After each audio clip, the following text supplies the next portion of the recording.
সবাইকে শুভেচ্ছা জানাচ্ছি। আমি প্রীতম সরকার, বর্তমানে ঢাকা বিশ্ববিদ্যালয়ে আইন বিভাগে অধ্যয়নরত আছি। তো আজকে জয়কলি আয়োজিত আজকে এক জিকে ক্লাসে আপনাদেরকে সবাইকে স্বাগতম। তো আজকে আমরা লেকচার 1 এর ক্লাস করব। তো প্রথমেই আমি জানিয়ে রাখি যে আজকের ক্লাসে আমরা কোন কোন টপিক পড়ব। তো প্রথমে আসা যাক আজকে আমরা বাংলাদেশের মানচিত্র পড়ব, তারপরে বাংলাদেশের ভৌগোলিক অবস্থান পড়ব, তারপরে বাংলাদেশের ভূপ্রকৃতি পড়ব, তারপরে ছিটমহলটা যদিও এখন দরকার হয় না, এখান থেকে জাস্ট একটু কথা বলবো। তারপরে বাংলাদেশের আবহাওয়া পড়ব, জলবায়ু পড়ব, জাতীয় বিষয়াবলী পড়ব, বাংলাদেশের নদ নদী, পাহাড় পর্বত এবং প্রাকৃতিক সম্পদ, এইগুলো আমরা আজকে পড়ব। তাহলে আজকে শুরু করা যাক।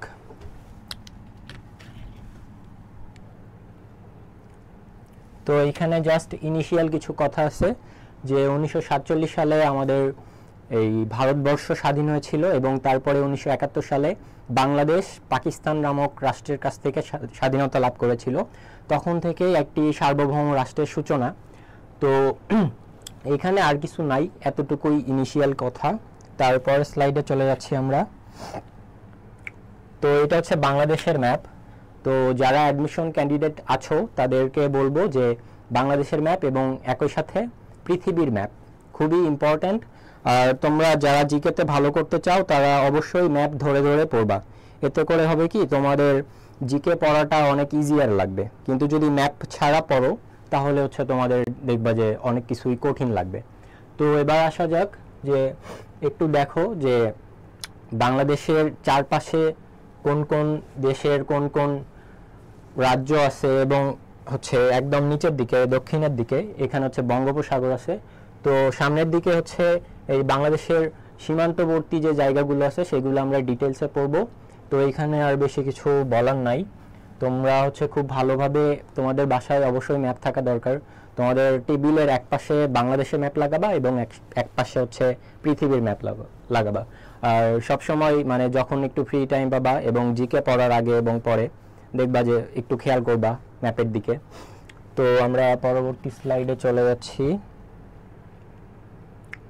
তো এখানে বেশ কিছু তথ্য আছে। আর আজকের স্লাইডটা আজকের লেকচারটা অনেক বেশি বড়, তো আমি একটু দ্রুত আগাবো। আর তোমরা যারা যারা অ্যাডমিশন ক্যান্ডিডেট আছো তোমাদের একটা জিনিস বলে রাখি যে জিকে আর জ্ঞানের সমুদ্র। তো তোমার এই সংক্ষিপ্ত সময়ে আমরা অ্যাডমিশন টাইমে 4-4 মাস পাইছিলাম, তোমরাও খুব বেশি পাবা না আশা করি। খুব বেশি হলে তোমরা 5.5 মাস বা 6 মাসের কাছাকাছি পেতে পারো, ওইটা এখনো শিওর না। তো এই স্বল্প সময়ে কিভাবে জিকেতে এত সমুদ্র সম পড়াশোনা কিভাবে সঠিকভাবে শেষ করা যায়, আসলে এখানে সব কিছু পড়ে তুমি শেষ করতে পারবে না। তোমাকে এখানে একটু স্ট্র্যাটেজিক হইতে হবে যে অনেক কিছুই বাদ দিয়ে তোমাকে পড়তে হবে। আর বাদ দিবা কিভাবে, এই জন্য তোমাদের কোশ্চিন ব্যাংক অ্যানালাইসিস করে পড়তে হবে। আর কোশ্চিন ব্যাংকের ক্ষেত্রে তোমরা জয়কলির কোশ্চিন ব্যাংকটা দেখতে পারো। আর কোশ্চিন ব্যাংক যখন অ্যানালাইসিস করবা তখন দেখবা যে কোন কোন টপিক থেকে প্রশ্ন হচ্ছে। তো এবার আসো আমরা স্লাইডে অনেক তথ্য আসবে, আমি যেগুলো তোমাদের জন্য সর্বোচ্চ গুরুত্বপূর্ণ সেইগুলো আমি দাগিয়ে দাগিয়ে পড়িয়ে দিব। তোমরা খেয়াল করো, এখানে প্রথমে আছে বাংলাদেশের রাজধানীর নাম। তো এখানে দেখো বাংলাদেশের রাজধানীর নাম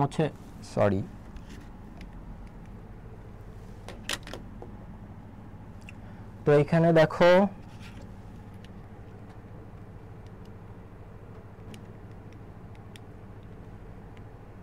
তো প্রথমে বাংলাদেশের রাষ্ট্রীয় নাম আছে, যে এখানে বাংলাদেশের রাষ্ট্রীয় নাম গণপ্রজাতন্ত্রী বাংলাদেশ। এটা লিখতেছে না।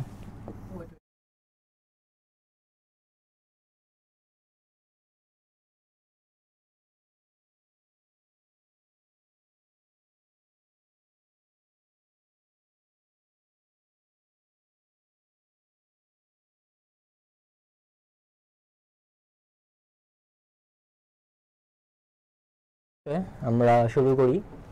তো বাংলাদেশের রাষ্ট্রীয় নাম গণপ্রজাতন্ত্রী Bangladesh, the people Republic of Bangladesh. তো এখানে একটা জিনিস খেয়াল করার দরকার যে একই সাথে গণ একই সাথে প্রজাতন্ত্রী। তো সরকার ব্যবস্থা কখনো কখনো গণতন্ত্র হয় এবং কখনো কখনো প্রজাতন্ত্র হয়। তো বাংলাদেশের ক্ষেত্রে হচ্ছে এখানে মিক্সড কম্বিনেশন দেখা যাচ্ছে যে একই সাথে গণতন্ত্রও থাকবে, একই সাথে প্রজাতন্ত্রও থাকবে। যদিও বাস্তবে এটা আসলে সম্ভব না, তাও বাংলাদেশের নামকরণ এভাবেই করা হয়েছে সংবিধানে। তারপরে আসি হচ্ছে এই বাংলাদেশের ভৌগোলিক সীমানা, এটা আমরা পরবর্তী স্লাইডগুলো আসবে তখন ডিটেইলসে আমরা পড়ব। আর এখানে এই যে বাংলাদেশের বর্তমান মোট জনসংখ্যা, তারপরে বাংলাদেশের জনসংখ্যার ঘনত্ব, জনসংখ্যার বৃদ্ধির হার, প্রত্যাশিত গড় আয়ুষ্কাল, বর্তমান মাথাপিছু আয়, তারপরে বাংলাদেশের সাক্ষরতার হার, বাংলাদেশের সর্বোচ্চ দারিদ্র্যের হার আর বাংলাদেশের সর্বনিম্ন দারিদ্র্যের হার, এতগুলো তথ্য হচ্ছে প্রত্যেক বছর হচ্ছে আপডেট হয়। আর এই আপডেট আমরা এই তথ্যগুলোর মধ্যে তেমন কোনো তথ্যই আমাদের সাথে মিল ছিল না, তো প্রত্যেক বছর এটা আপডেট হয়। সবার উচিত হচ্ছে এই আপডেট নিয়ে সঙ্গে থাকা দরকার। বিশেষ করে এখানে ইম্পর্টেন্ট হচ্ছে জনসংখ্যার বৃদ্ধির হার, এটা হচ্ছে 1.33%, এটা হচ্ছে অর্থনৈতিক সমীক্ষা 2024 খেয়াল করতে হবে। যেহেতু তোমাদের ভর্তি পরীক্ষা 2025 সালের জানুয়ারি কিংবা হচ্ছে জানুয়ারিতেই হওয়ার সম্ভাবনা আছে, তো তোমরা খেয়াল করবা এই যে 2024 সালের যে অর্থনৈতিক সমীক্ষাটা সেটা তোমরা খেয়াল করার চেষ্টা করবা। আমরা যেটা খেয়াল করছিলাম সেটা হচ্ছে 2023 সালেরটা, তো তোমাদেরটা এটা হচ্ছে ব্যাকডেটেড হয়ে গেছে তোমাদের ক্ষেত্রে। তোমাদের জন্য 2024 সালের অর্থনৈতিক সমীক্ষাটা খুবই গুরুত্বপূর্ণ, বিশেষ করে এই যে এই কয়েকটি তথ্য মনে রাখা দরকার, খুবই দরকার। বিশেষ করে জনসংখ্যা বৃদ্ধির হার, তারপরে মাথাপিছু আয়, এই দুইটা হচ্ছে বেশি ইম্পর্টেন্ট এখানে। আর তার সাথে সাথে হচ্ছে একদম নিচের যে অনেক ইম্পর্টেন্ট একটা ব্যাপার আছে, এখানে হচ্ছে তোমার বাংলাদেশের গ্রিনিচ মান সময়ের সাথে বাংলাদেশের স্থানীয় সময়ের পার্থক্য। তো গ্রিনিচ কি এটা একটু বুঝতে হবে। গ্রিনিচ হচ্ছে যুক্তরাজ্য অর্থাৎ ইংল্যান্ডের লন্ডনে একটা মন্দির আছে, সেখানে সেই মন্দিরটার নাম হচ্ছে গ্রিনিচ মান মন্দির এবং একটা হসপিটালও আছে। তো ওই জায়গাটা থেকে হচ্ছে আন্তর্জাতিক সময় নির্ধারণ করা হয়। তো একটা যাদের ভূগোল আছে তোমরা এটা খুব ভালোভাবে বুঝতে পারবা, আর যাদের নাই তাদের একটু ধারণা দিয়ে রাখছি। পৃথিবী যদি এরকম করে গোল ধরো, এটা ধরো যে হচ্ছে তোমার ইংল্যান্ডের গ্রিনিচ মান মন্দির, এইখান থেকে তোমার এই দিকে গেলে মানে পূর্ব দিকে গেলে টাইম প্লাস হবে এবং পশ্চিম দিকে গেলে টাইম মাইনাস হবে। তো 1 ডিগ্রির জন্য হচ্ছে তোমার টাইম বাড়ে হচ্ছে 4 মিনিট করে। আর বাংলাদেশের অবস্থান হচ্ছে এইখানে, আর এইখানে বাংলাদেশের এই গ্রিনিচ থেকে বাংলাদেশের দূরত্ব হচ্ছে 90 ডিগ্রি পূর্ব দিকে বাংলাদেশ। তো এই ক্ষেত্রে তোমার হচ্ছে 90 ডিগ্রি হলে তাহলে 1 ডিগ্রির জন্য তোমার টাইম ডিসটেন্স হচ্ছে 4 মিনিট। তাহলে হচ্ছে 90 ডিগ্রির জন্য টাইম ডিসটেন্স কত হবে? 4 × 90 ইকুয়াল টু 6, তাহলে হচ্ছে তোমার 360। সুতরাং হচ্ছে তোমার 6 ঘন্টা, 6 আওয়ার্স। তাহলে দেখো, তো আমরা কি বলেছিলাম যে এই পশ্চিম দিকের দিকে গেলে তোমার পূর্ব দিকের দিকে টাইম যদি যায় তাহলে সেটা প্লাস হবে, আর যদি পশ্চিম দিকে আসে তাহলে মাইনাস হবে। তো বাংলাদেশের অবস্থানটা হচ্ছে পূর্ব দিকে, সেহেতু হচ্ছে টাইম প্লাস হয়েছে, সেই জন্য এই যে জিএমটি এটা হচ্ছে +6 অথবা +6 ঘন্টা। আর এবার আসো একদম শেষেরটা, বাংলাদেশে বিরাজমান হচ্ছে ক্রান্তীয় মৌসুমী জলবায়ু। ক্রান্তীয় মৌসুমী জলবায়ু এটা একটু বুঝতে হবে। বাংলাদেশের অবস্থান একটু পরেই দেখতে পারবা। আর বাংলাদেশের মাঝখান দিয়ে একটা রেখা গেছে, সেটাকে বলে হচ্ছে কর্কট ক্রান্তি রেখা, 23.5 ডিগ্রি। যেহেতু হচ্ছে কর্কট ক্রান্তি রেখা বাংলাদেশকে অতিক্রম করে গেছে, সেহেতু এই বাংলাদেশের যে জলবায়ু এটা হচ্ছে তোমার ক্রান্তীয় মৌসুমী জলবায়ু। ঠিক আছে, এতটুকুই ছিল স্লাইডে। এবার আসো,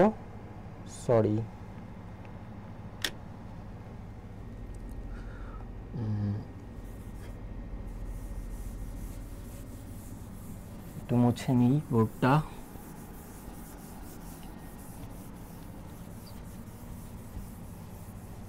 এবার খেয়াল করো, আরো কিছু তথ্য আছে এখানে। তোমার বাংলাদেশের রাজধানীর নাম সবাই জানো, বাণিজ্যিক রাজধানীর নাম সবাই জানো। তারপরে হচ্ছে আইনসভার নাম জাতীয় সংসদ। আইনসভার নামটা জাতীয় সংসদ, এটা বাংলাটা মোটামুটি কম ইম্পর্টেন্ট, কিন্তু ইংলিশ নামটা খুবই important, house of the nation. এটা খুবই ভালো করে মনে রাখবা। তারপরে এই তথ্যগুলোর মধ্যে এখানে তোমরা সবই মোটামুটি জানো। আর এই তথ্যটা ইম্পর্ট্যান্ট, বাংলাদেশের প্রথম জাতীয় সংসদ নির্বাচন কবে হয়েছিল? এটা হচ্ছে তোমার 7 মার্চ 1973 সালে, অর্থাৎ বাংলাদেশ স্বাধীন হয়েছিল 1971 সালের তোমার 26শে মার্চ এবং বিজয় অর্জন করেছিল 16ই ডিসেম্বর, কিন্তু তার প্রথম জাতীয় সংসদ নির্বাচন হয় 7 মার্চ 1973 সালে। এটা ইম্পর্ট্যান্ট, এটা মনে রাখবা। আর বাংলাদেশের উপজেলার সংখ্যা 495টি। এবার একটা ইন্টারেস্টিং তথ্য খেয়াল করো যে সর্বশেষ কক্সবাজারের ঈদগাঁও, মাদারীপুরের ডাসার, আর হচ্ছে সুনামগঞ্জের মধ্যনগর। তো ঢাকা বিশ্ববিদ্যালয় বি ইউনিট থেকে একবার কোশ্চেন হয়েছিল সম্ভবত 2 বছর আগে, যে এই 3টা উপজেলার নাম দিছে, ঈদগাঁও, ডাসার, মধ্যনগর। এইগুলা নাম দিয়ে অপশনে দিছে এগুলো আসলে কি উপজেলা, জেলা নাকি কোনো কিছু অন্য কোনো কিছুর নাম। তো অ্যান্সার কোনটা হবে? সেটা হচ্ছে এইগুলো হচ্ছে নতুন উপজেলার নাম। আর যেহেতু প্রিভিয়াস কোশ্চেনে এসেই আছে, তো এটা আশা করি আর আসবে না। এবার আসি, যারা হচ্ছে তোমরা ফরেন ক্যাডারে জয়েন করতে চাও তাদের জন্য এই নিচের 2টা কোশ্চেন খুবই ইম্পর্ট্যান্ট। আর তোমাদের এইখানে খেয়াল করো যে বিদেশে বাংলাদেশের দূতাবাস ও মিশন রয়েছে 60টি দেশের 81টি, অর্থাৎ পৃথিবীতে ধরো যে 195টা স্বাধীন দেশ আছে, আর কম বেশি হতে পারে। তো এই দেশগুলোর মধ্যে 60টি দেশে বাংলাদেশের হাই কমিশন আছে, অর্থাৎ 60টি দেশে মোট 81টি। আর এবার আসো যে বাংলাদেশে হচ্ছে বিদেশি কয়টা দূতাবাস বা হাই কমিশন আছে, সেটা হচ্ছে 51টি দেশের হাই কমিশন আছে। আর মোটামুটি বাংলাদেশের এখন অনেক কিছুই আমেরিকা নিয়ন্ত্রণ করে, মানে আমেরিকার সাথে বাংলাদেশের সম্পর্ক অনেক ভালো হচ্ছে, এটা আশা করি আমাদের জন্য খুব সুখকর হবে। যাই হোক, আর বাংলাদেশের সরকার পদ্ধতি দেখো, সংসদীয় সরকার ব্যবস্থা আর মন্ত্রী পরিষদ সরকার ব্যবস্থা, এই 2টা হচ্ছে সিমিলার। তো আমাদের বাংলাদেশের ঢাকার অর্থাৎ একদম সেন্টারে যেটা আছে পার্লামেন্ট, জাতীয় সংসদ, তো এই জন্য হচ্ছে তোমরা জানো সংসদে হচ্ছে 300টি আসন এবং 50টি হচ্ছে মহিলাদের জন্য সংরক্ষিত আসন। তো এই 350 জন হচ্ছে বাংলাদেশের আইন তৈরি করে, আইন প্রণয়ন করে। তো আর বাংলাদেশের মেইনলি যেই ঘটনাগুলো ঘটে, সবাই হচ্ছে এই সংসদের কাছে দায়বদ্ধ, যে বাংলাদেশে কখন কি হচ্ছে সবাই সংসদের কাছে জবাবদিহিতা করতে বাধ্য। আর মন্ত্রী পরিষদ সরকার ব্যবস্থায়, যেহেতু বাংলাদেশ মন্ত্রী পরিষদ সরকার ব্যবস্থা রয়েছে, সেহেতু বাংলাদেশের প্রধান হচ্ছে প্রধানমন্ত্রী, তিনি হচ্ছে নির্বাহী প্রধান। বাংলাদেশের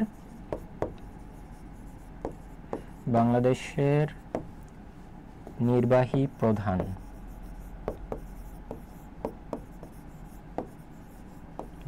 প্রধান, কে প্রধানমন্ত্রী।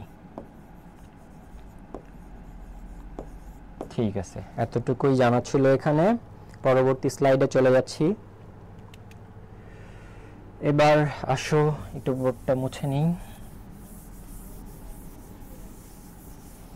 অনেক তথ্য তো একটু তাড়াতাড়ি আগাইতে হবে। আর এবার এই তথ্যগুলোর মধ্যে অনেক কিছুই জানো, যে বাংলাদেশের স্বাধীনতার ঘোষণা হয়েছিল 26 মার্চ 1971 সালে। তারপরে প্রথম সার্চ ইঞ্জিন এটা হচ্ছে পিপিলিকা, এটাও তোমরা জানো। তারপরে এখানে মোটামুটি ইম্পর্টেন্ট কোশ্চেন হচ্ছে এটা, যে বাংলাদেশের প্রধান খনিজ সম্পদ কি? প্রাকৃতিক গ্যাস। আর প্রাকৃতিক গ্যাস কোথায় প্রথম উত্তোলিত হয়েছিল? সিলেটের হরিপুরে, এটাও তোমরা আশা করি জানো। তারপরে সিটি কর্পোরেশন 12টি, উপজেলা 395টি, পৌরসভা 330টি, জনসংখ্যা বৃদ্ধির হার একটু আগে পড়াই দিলাম 1.33%। আর গ্রাম দরকার হয় না খুব একটা, তবে আগে ছিল এটা 87,000 সামথিং, আর এখন হচ্ছে এটা দেখা যাচ্ছে 90,049টি। গ্রামের সংখ্যাটা ওইভাবে মনে রাখা দরকার হয় না, শুধু জাস্ট আইডিয়া রাখবা। এবার আসো পরবর্তী স্লাইড। এখানে একটা কোশ্চিন দেখতে পাচ্ছি, তো কোশ্চিনটা হচ্ছে বাংলাদেশের প্রথম সংসদীয় নির্বাচন অনুষ্ঠিত হয় কবে? তো তোমরা একটু কমেন্ট করে জানিয়ে দাও এটা কবে। একটু আগেই পড়ালাম।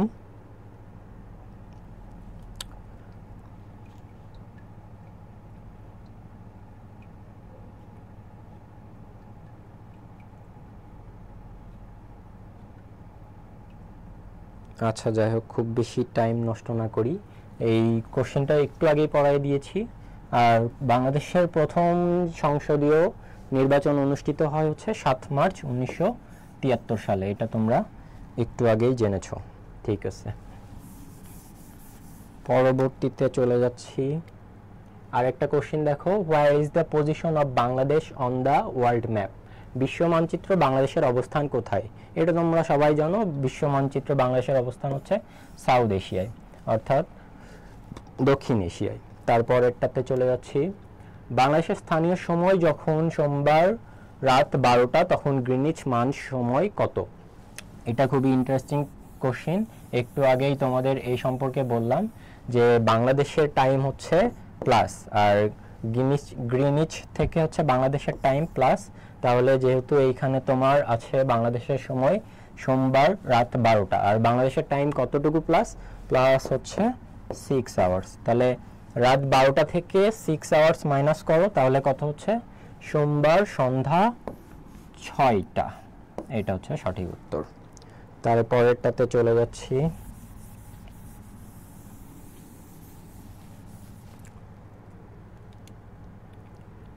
বাংলাদেশের অভ্যুদয় যে ধরনের রাষ্ট্রের দৃষ্টান্ত। এখন বাংলাদেশ যখন স্বাধীন হয়েছিল তখন এইটা কি দেশ হিসেবে স্বাধীন হয়েছিল? এখানে দেখো অপশনগুলো আছে, সাম্যবাদী রাষ্ট্র, এককেন্দ্রিক রাষ্ট্র, জাতিরাষ্ট্র, পুঁজিবাদ রাষ্ট্র। এখন তোমরা যারা যারা সংবিধান সম্পর্কে একটু পড়েছো, তো সংবিধানের প্রথম যেই একটা ব্যাপার আছে যে ওইখানে লেখা আছে জাতীয়তাবাদ। মূলনীতি 4টার মধ্যে প্রথমটা হচ্ছে জাতীয়তাবাদ। তো জাতীয়তাবাদ, তাহলে বাংলাদেশের জাতীয়তাবাদ কি? বাঙালি জাতীয়তাবাদ। যেহেতু বাঙালি জাতীয়তার ভিত্তিতে বাংলাদেশের অভ্যুদয় হয়েছিল, তো সেই জন্য আমরা বলতে পারি যে বাংলাদেশের অভ্যুদয় যে ধরনের রাষ্ট্রের দৃষ্টান্ত, তাহলে এটা অ্যান্সার হবে কি? জাতির রাষ্ট্র। ঠিক আছে, এবার আসো পরেরটাতে, বাংলাদেশের ভৌগোলিক অবস্থান, সীমানা ও আয়তন। এইখানে তোমরা অনেকে আটকে যাও, এই যে বিশেষ করে এই তোমার 20 ডিগ্রি 34 মিনিট, 26 ডিগ্রি 38 মিনিট, তারপরে 88 ডিগ্রি 01 মিনিট, 92 ডিগ্রি 41 মিনিট। এই জিনিসটা অনেকেই বুঝতে পারো না, এই যে বিশেষ করে উত্তর অক্ষরেখা কি আর পূর্ব দ্রাঘিমা রেখা কি। আর এই তথ্যটুকু একটু মনে রাখার চেষ্টা করবে, অনেক সময় আসে। বিশেষ করে তোমরা যারা ভূগোল পড়েছো ইন্টারমিডিয়েটে, তারা এই সম্পর্কে জানো ভালোভাবেই। আর একটা হচ্ছে তোমার বাংলাদেশের মাঝখান দিয়ে কর্কট ক্রান্তি বা ট্রপিক অফ ক্যান্সার, এইটা হচ্ছে তোমার অতিক্রম করে গেছে, আর এই রেখাটার মান হচ্ছে 23.5 ডিগ্রি। আর আরেকটা রেখা হচ্ছে বাংলাদেশের উপর থেকে নিচে ক্রস করে চলে গেছে, সেটার নাম হচ্ছে 90 ডিগ্রি পূর্ব দ্রাঘিমা রেখা। তো এইবার আসো, এই ব্যাপারগুলো আমরা ম্যাপে খেয়াল করব। পরবর্তী স্লাইডে চলে যাচ্ছি। এইবার আসো, তো প্রথমে আমরা এই লাইনটা খেয়াল করি, এটাকে বলে কর্কট ক্রান্তি রেখা। বাংলাদেশের মাঝামাঝি বরাবর চলে গেছে। কোন দিক থেকে চলে গেছে? পশ্চিম থেকে পূর্ব দিকে চলে গেছে। তো আমরা এই রেখাটা খেয়াল করি, এই লাইনটা। প্রথমে এখানে একটা জেলার নাম দেখো, চুয়াডাঙ্গা। তাহলে কর্কট ক্রান্তি রেখা কোন জেলা দিয়ে প্রবেশ করেছে? চুয়াডাঙ্গা জেলা দিয়ে প্রবেশ করেছে, এবং অতিক্রম করেছে কোন দিক দিয়ে? আর সেটা হচ্ছে এই যে এখানে দেখো, রাঙামাটি জেলা। ঠিক আছে, এবার আসো পরের রেখাটা, মানে উপর থেকে যেটা নিচে ক্রস করে গেছে, এটা হচ্ছে 90 ডিগ্রি পূর্ব দ্রাঘিমা রেখা। তো এখান থেকে খেয়াল করো যে প্রথমে ক্রস করছে কোন দিক দিয়ে? শেরপুর থেকে। এই জেলাটার নাম হচ্ছে বরগুনা। তাহলে 90 ডিগ্রি পূর্ব দ্রাঘিমা রেখা কোন দিক দিয়ে ক্রস করলো? সেটা হচ্ছে প্রথমে শেরপুর দিয়ে ঢুকলো, তারপরে বরগুনা দিয়ে বের হয়ে গেল। এইবার আসো এই দুইটা লাইন খেয়াল করো, এটা একটা আর এটা একটা, সরি। তো এই দুইটা লাইন দেখো মাঝখানে মিলিত হয়েছে, আর এই মিলিত হওয়ার জায়গাটা কোনটা? এটাকে বলে ফরিদপুরের ভাঙ্গা উপজেলা। ফরিদপুরের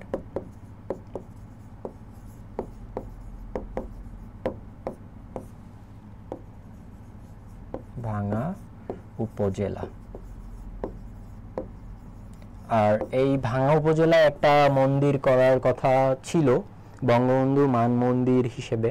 তো জানি না এখন সেটা বাস্তবায়িত হবে কিনা। আচ্ছা, এবার আসো পরেরটা, যে একটু আগে পড়লা যে উত্তর অক্ষরেখা এবং পূর্ব দ্রাঘিমা রেখা। তো বাংলাদেশের ওটা কত পড়েছিল? 20 ডিগ্রি 34 মিনিট থেকে 26 ডিগ্রি 38 মিনিট। এবার খেয়াল করো যে অক্ষরেখাটা আসলে কি। তো দেখো, এটা হচ্ছে বাংলাদেশের উত্তর, আর বাংলাদেশের দক্ষিণ কোনটা? এটা দক্ষিণ প্রান্ত। তো দেখো, পৃথিবীকে যদি কল্পনা করো তাহলে এইরকম অনেকগুলো রেখা চলে গেছে, আর এই রেখাগুলোকে বলে হচ্ছে তোমার অক্ষরেখা। তো এইখানে দেখো, এইখানে হচ্ছে বাংলাদেশের একদম উত্তরের সর্বোচ্চ বিন্দু, এইখানে তোমার কত হচ্ছে 20 ডিগ্রি 34 মিনিট। আর এটা হচ্ছে একদম দক্ষিণের প্রান্ত, আর এইটাতে তোমার হচ্ছে মান কত 26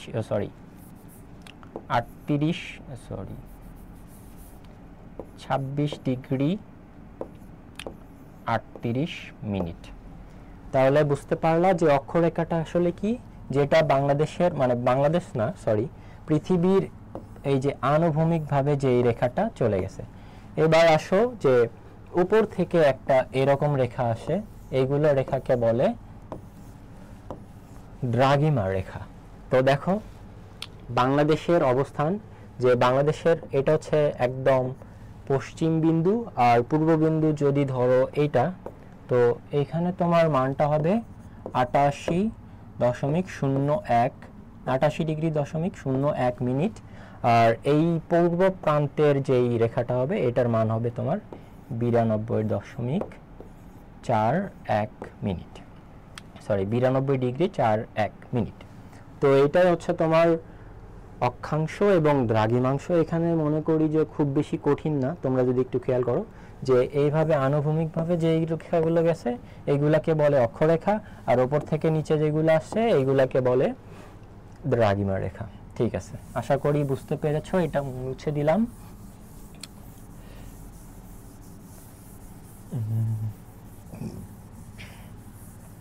ঠিক আছে, পরবর্তী স্লাইডে চলে যাচ্ছি।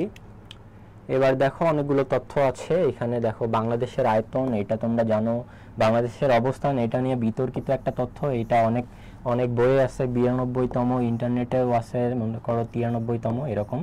তো তোমাদের বলে রাখি, এরকম বিতর্কিত কোশ্চিন কোনো ভার্সিটি করে না, আর করলেও দেখবা যে এখানে তিনটা অপশনের মধ্যে যে কোনো একটা থাকবে, হয় 92 থাকবে, নয় 93 থাকবে, নয়তো 94 থাকবে। তো তোমরা এই তিনটা মনে রাখো, যেটা আসবে সেটা দিয়ে দেবে। আর দক্ষিণ এশিয়ায় বাংলাদেশের অবস্থান হচ্ছে চতুর্থ আয়তনের ভিত্তিতে। আর এরপর আসো জনসংখ্যার ভিত্তিতে বাংলাদেশের অবস্থান পৃথিবীতে অষ্টম, আগে ছিল হচ্ছে সপ্তম, কিন্তু এখন আর সপ্তম নাই, এখন অষ্টম হয়ে গেছে। আর এটা একটু আগেই পড়লা, তারপরে হচ্ছে তোমার বাংলাদেশে এইটাও পড়েছো। এবার খেয়াল করো যে যেটা বললাম যে শেরপুর দিয়ে 90 ডিগ্রি পূর্ব দ্রাঘিমা রেখা অতিক্রম করে এবং বের হয়ে যায় হচ্ছে বরগুনা জেলা দিয়ে। এবার আসো পরেরটা, যে কর্কট ক্রান্তি রেখা অতিক্রম করে চুয়াডাঙ্গা থেকে রাঙামাটি জেলা পর্যন্ত। তারপরে বঙ্গবন্ধু মানমন্দির নির্মিত হওয়ার কথা ছিল এই যে ফরিদপুরের ভাঙ্গা উপজেলা, একটু আগে বললাম 23 ডিগ্রি কর্কট ক্রান্তি রেখা এবং 90 ডিগ্রি পূর্ব দ্রাঘিমা রেখা যেখানে ছেদ করেছে। তো এতটুকুই ছিল এই স্লাইডে। মোটামুটি এই কোশ্চেনগুলো খুবই ইম্পর্ট্যান্ট সবগুলো ভার্সিটির জন্য। তো এই কোশ্চেনগুলো একটু ভালোভাবে খেয়াল করো, যদিও খুব বেশি ইন্টারেস্টিং না এগুলা, মানে মনে রাখা একটু কষ্টকর। আর তোমাদের একটু জানিয়ে রাখি, অনেকেই মনে করো যে সাধারণ জ্ঞান হচ্ছে মুখস্থর ব্যাপার, আর আমি মনে করি মুখস্থ এই শব্দটা তোমাদের ব্রেন থেকে ঝেড়ে ফেলা উচিত, কারণ মুখস্থ বলে আসলে কিছু নাই।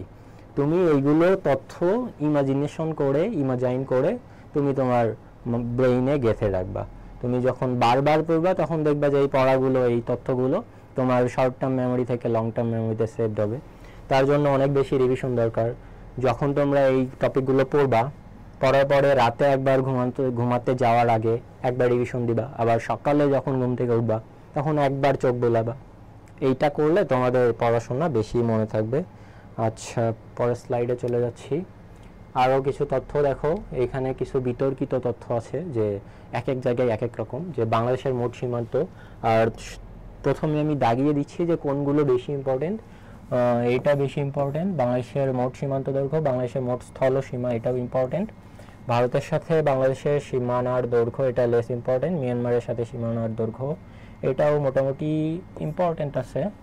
তারপরে আয়তনে বিশ্বে বাংলাদেশের অবস্থান, এটা একটু আগে পড়লা, এই যে সবচেয়ে ইম্পর্টেন্ট, এটা বাংলাদেশের সমুদ্র উপকূলের দৈর্ঘ্য 711 কিলোমিটার। আর তারপরে হচ্ছে এরপরে এই ইনফরমেশনটা জানো, তারপরের যে ইনফরমেশনটা আছে এটা বেশ ইন্টারেস্টিং, যে বাংলাদেশের সীমান্তবর্তী জেলা কতটি? অ্যান্সার হবে 32টি।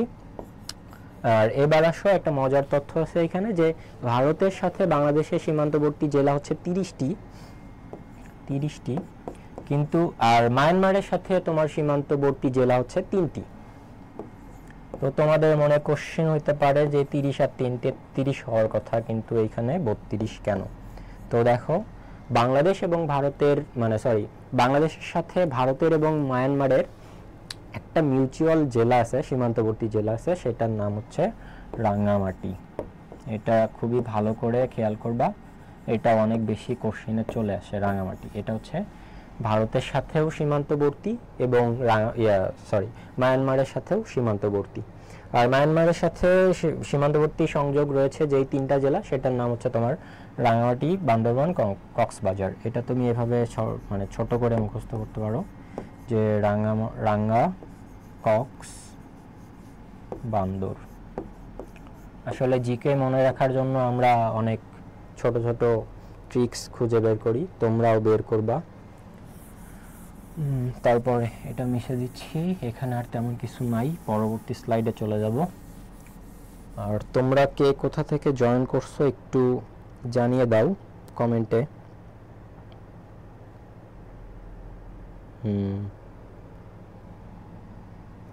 ঠিক আছে, পরবর্তী স্লাইডে চলে যাচ্ছি। এবার দেখো এখানে কতগুলো তথ্য আছে, যে এই তথ্যটা একটু আগেই বললাম। তারপরে তোমার বাংলাদেশের সাথে বাংলাদেশের কতটি বিভাগের সাথে ভারতের সীমান্ত আছে, এই অ্যান্সারটা হচ্ছে 6টি বিভাগের। আর একটা ইন্টারেস্টিং কোশ্চেন তোমাদের করব, সেটা বলবা যে বাংলাদেশের কোন 2টি বিভাগের সাথে প্রত্যেকটি জেলার সাথে, কোন 2টি বিভাগের প্রত্যেকটি জেলার সাথে ভারতের সীমান্ত আছে। তাহলে কোশ্চেনটা আরেকবার শোনো, যে বাংলাদেশের কোন 2টি বিভাগের প্রত্যেকটি জেলার সাথে ভারতের সীমান্ত রয়েছে। এই কোশ্চেনটা তোমাদের কাছে থাকলো, দেখি কে অ্যান্সার করতে পারো। মিয়ানমারের সাথে বাংলাদেশের সীমান্ত সংযোগ রয়েছে একটি বিভাগের, সেটি হচ্ছে চট্টগ্রাম। এটা খুব বেশি ইম্পর্টেন্ট না। ভারতের সাথে বাংলাদেশের কোন 2টি বিভাগের সংযোগ নেই, সেটা হচ্ছে ঢাকা আর বরিশাল। এখান থেকে মাঝে মাঝে কোশ্চেন হয়। আর এবার আসো যে ঢাকার প্রতিপাত স্থান, এটা এখানে ইম্পর্টেন্ট সবচেয়ে বেশি। তুমি যদি ঢাকায় বসে ঢাকায় কোনো একটা জায়গা ফুটো করা শুরু করো, একদম পৃথিবী পুরোটা ফুটো করে বের হয়ে চলে যাও, তাহলে দেখবা যে ঢাকায় ফুটো থেকে একদম চিলি দিয়ে বের হয়ে যায়, চিলির পাশে প্রশান্ত মহাসাগরের পাশে একটা জায়গা থাকবে, সেইখানে গিয়ে তুমি উঠবা। সেই জন্য এটাকে বলে ঢাকার প্রতিপাত স্থান কোথায়? চিলির নিকট প্রশান্ত মহাসাগরে। Most important question. এরপর আসো, এরপরে তোমার বাকি যে তথ্যগুলো আছে এইগুলোর মধ্যে খুব বেশি ইম্পর্টেন্ট না, এইটা একটু ইম্পর্টেন্ট। এখনকার প্রেক্ষাপটে বাংলাদেশ ভারত অমীমাংসিত সীমান্ত কোথায়, সেটা এটা হচ্ছে ফেনী জেলার মুহুরীর চর। মুহুরীর চরটাই মনে রাখো, অনেক সময় কোশ্চেন হয় যে মুহুরীর চর এটা কোন জেলায়, সেটা হচ্ছে ফেনী জেলায়। এইবার মিশিয়ে দিচ্ছি, পরবর্তী স্লাইডে চলে যাব।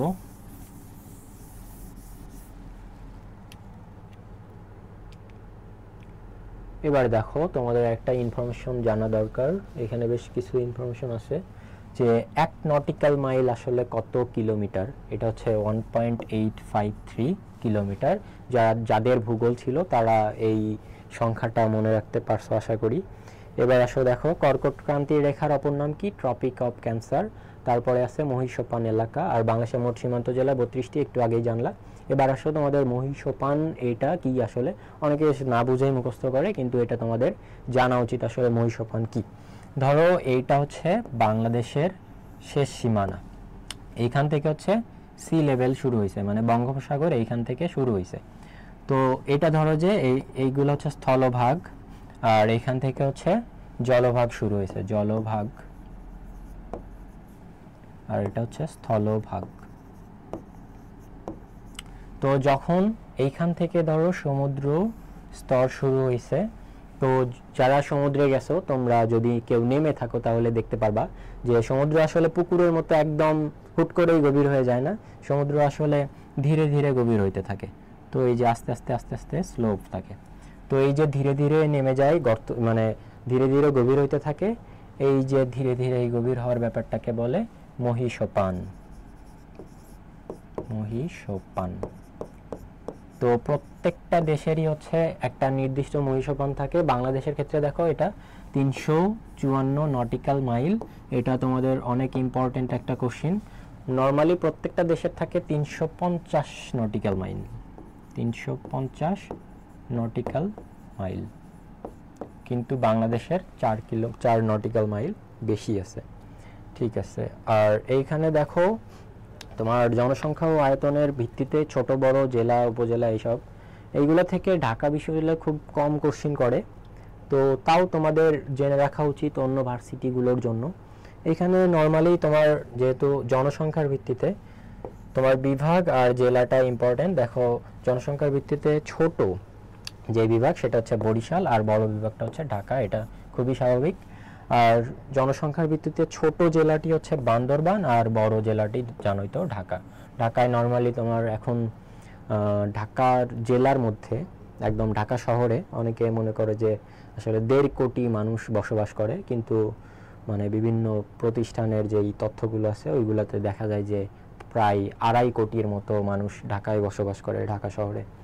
ওই জন্য ঢাকা শহরে অনেক বেশি জ্যাম। আচ্ছা, আর বাকি তথ্যগুলো খুব একটা ইম্পর্টেন্ট না, যেহেতু আমার বাসা বগুড়া থেকে আমি পড়াশোনা করেছি। তো একটা তথ্য দিয়ে রাখি যে বাংলাদেশের সবচেয়ে বড় পৌরসভা হচ্ছে বগুড়া সদর, অনেক বড় পৌরসভা এটা। ঠিক আছে, এখানে আর বেশি কিছু ইম্পর্টেন্ট তথ্য নাই, এইগুলো জাস্ট একবার দেখে নিতে পারো। এবার আসো যে আয়তনে বাংলাদেশের ছোট বড়, এখান থেকে বেশ কিছু কোশ্চিন হয়, বিশেষ করে বিভাগ, ছোট বিভাগ কোনটা, বড় বিভাগ কোনটা, জেলা উপজেলা থানা পৌরসভা ইউনিয়ন। তো এখানে ইম্পর্টেন্টগুলো আমি বলে দিচ্ছি। আসলে আমি ঢাকা বিশ্ববিদ্যালয়ে ভর্তি পরীক্ষায় ইউনিটে 30টি এমসিকিউর মধ্যে 30টি সঠিক উত্তর দিতে পেরেছিলাম, যদিও এখানে অনেক বেশি সৌভাগ্যবান ছিলাম। 30টির মধ্যে 30টি এমসিকিউ মানে সঠিক উত্তর দেওয়া আসলে অনেক বেশি টাফ ব্যাপার। তো আমার ক্ষেত্রে যে মানে যেটা হয়েছিল যে আমি প্রচুর প্র্যাকটিস করতাম সাধারণ জ্ঞান, প্রচুর এমসিকিউ সলভ করতাম। আর এই প্রচুর এমসিকিউ সলভ করতে করতে একটা আইডিয়া চলে আসছিল যে আসলে কোন কোশ্চিনগুলো মানে ভার্সিটিগুলো করে এবং কোন কোশ্চিনগুলো বাদ দিয়ে দেয়। তো আমি সেই আঙ্গিকে আমি তোমাদের একটু দাগিয়ে দেব। দেখো যে হচ্ছে ছোট বিভাগ হচ্ছে ময়মনসিংহ, বড় বিভাগ হচ্ছে চট্টগ্রাম, সবাই জানো এটা। আর ছোট জেলা, এটা থেকে অনেক বেশি কোশ্চিন হয়। অনেকে মনে করে ছোট জেলা হচ্ছে মেহেরপুরকে মনে করে ছোট জেলা, কিন্তু আসলে তা না। যে মানে জনসমীক্ষা যেটা হয় সেটাতে মানে পরিমাপ করে দেখা হয়েছে যে নারায়ণগঞ্জ জেলা হচ্ছে বাংলাদেশের মধ্যে সবচেয়ে ছোট। আর এই নাম্বারগুলো আসলে এক্সাক্ট মনে রাখার কোনো দরকার নাই। আর বড় জেলা রাঙামাটি। আর এরপরে তোমার হচ্ছে এখানে দেখবা যে তোমার উপজেলা এবং থানা বড় যেটা হচ্ছে সেটা হচ্ছে সাতক্ষীরার শ্যামনগরে শুনেছি অনেক বেশি ক্রাইম হয়, যদিও যাইনি।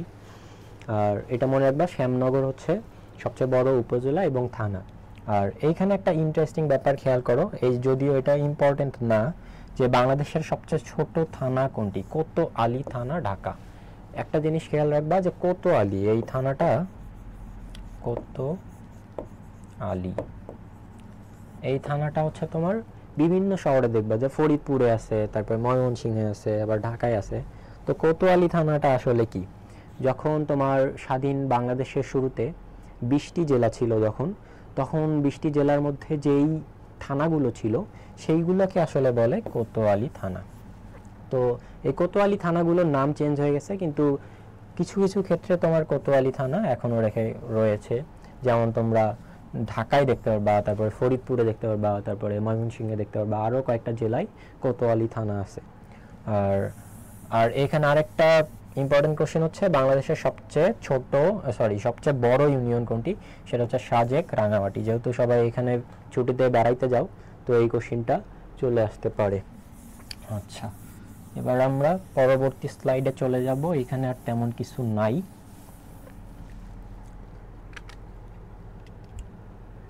এবার আসো বাংলাদেশের কৌণিক শীর্ষ সমূহ। এটা খুব একটা ইম্পর্টেন্ট না, তোমরা জাস্ট একটু খেয়াল করবা।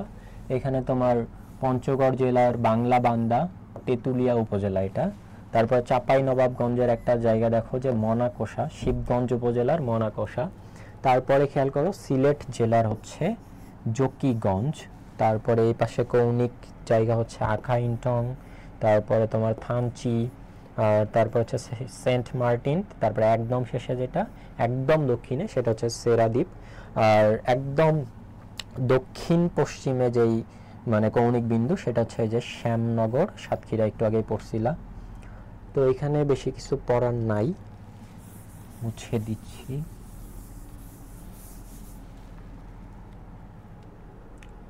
এবার আসো বাংলাদেশের প্রান্তীয় অবস্থান। এইখানে তোমার অনেক কঠিন লাগতে পারে, এই কোশ্চেনগুলো আসলে বিসিএস বা ব্যাংক জব বা আদার্স জবে বেশি আসে এবং ঢাকায় কম আসতে দেখা যায়, কিন্তু অন্য ভার্সিটিতে গুলোতে আসার সম্ভাবনা বেশ বেশি। তো তোমরা এটা অনেক মানে কঠিন লাগতে পারে প্রথমে দেখে। তো এইখানে একটা তোমার শর্টকাট খেয়াল করতে পারো, আমি মানে একটা টিচারের কাছ থেকে শিখেছিলাম। তো এইভাবে তোমরা কিছু একটা 4 লাইনে একটা ছন্দ লিখতে পারো যে উপ তেজা দকটেসা টেছে, তারপরে আসো পুবাথায়া, অনেকটাই হাসি পাওয়ার মতো অবস্থা হইতে পারে, যদিও খুব একটা ভালো ছন্দ হয় না, পচাশিম। তো এই 4টা লাইন মনে রাখতে পারলে তোমরা এই সবগুলো কোশ্চেনের অ্যান্সার দিতে পারবা। তো প্রথমটা দেখো 1 নাম্বার উপতেজা, তারপর 2 নাম্বারটা হচ্ছে দকটেসা, 3 নাম্বারটা হচ্ছে পুবাথায়া, 4 নাম্বারটা হচ্ছে পচাশিম। তো এবার খেয়াল করো, এখানে রস্যউতে তোমার উত্তর, পতে হচ্ছে পঞ্চগড়, তেতে হচ্ছে তেতুলিয়া, আর জাতে হচ্ছে এই যে জায়গির জোত। তারপর একটা খেয়াল করো দক্ষিণ মানে দকটেসা থেকে খেয়াল করো যে এখানে দতে দক্ষিণ, তারপরে কতে হচ্ছে কক্সবাজার, টেতে টেকনাফ, তারপরে হচ্ছে সেতে সেরাদ্বীপ। তারপরে দেখো পুবাথায়া, এখানে পুতে হচ্ছে পূর্ব, তারপরে বাতে বান্দরবান, থাতে থানচি, তারপরে আতে হচ্ছে আখাইনটং, এখানে তুমি সরেও লিখতে পারো বা অন্তস্থ লিখতে পারো। এবার আসো পচাশিম, পচাশিমের ক্ষেত্রে তোমার পশ্চিম, তারপরে হচ্ছে চাতে হচ্ছে চাঁপাইনবাবগঞ্জ, তালবস্বর, রসইকারে হচ্ছে শিবগঞ্জ, তারপরে মতে হচ্ছে মনাকষা। তো এখানে খেয়াল করো এইগুলো হচ্ছে দিকের নাম, এইগুলো হচ্ছে জেলা, তারপরে এইগুলো থানা, আর এইগুলো হচ্ছে স্থানের নাম। তো বিশেষ করে তোমার এই থানার নামগুলো অনেক বেশি চলে আসে, যে তেতুলিয়া কোথায়, তারপরে হচ্ছে থানচি মানে কোন জেলায় অবস্থিত, বা হচ্ছে বাংলাদেশের পূর্ব দিকের সর্বপূর্বের হচ্ছে উপজেলা বা থানার নাম কি, তারপরে স্থানের নাম কি, এই ধরনের কোশ্চেন আসতে দেখা যায়। তো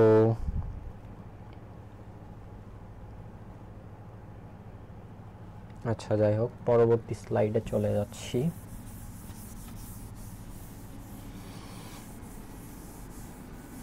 তোমাদের আসলে সাধারণ জ্ঞানের জন্য অনেক বেশি পড়তে হয় আর অনেক বেশি বই প্রচলিত বাজারে।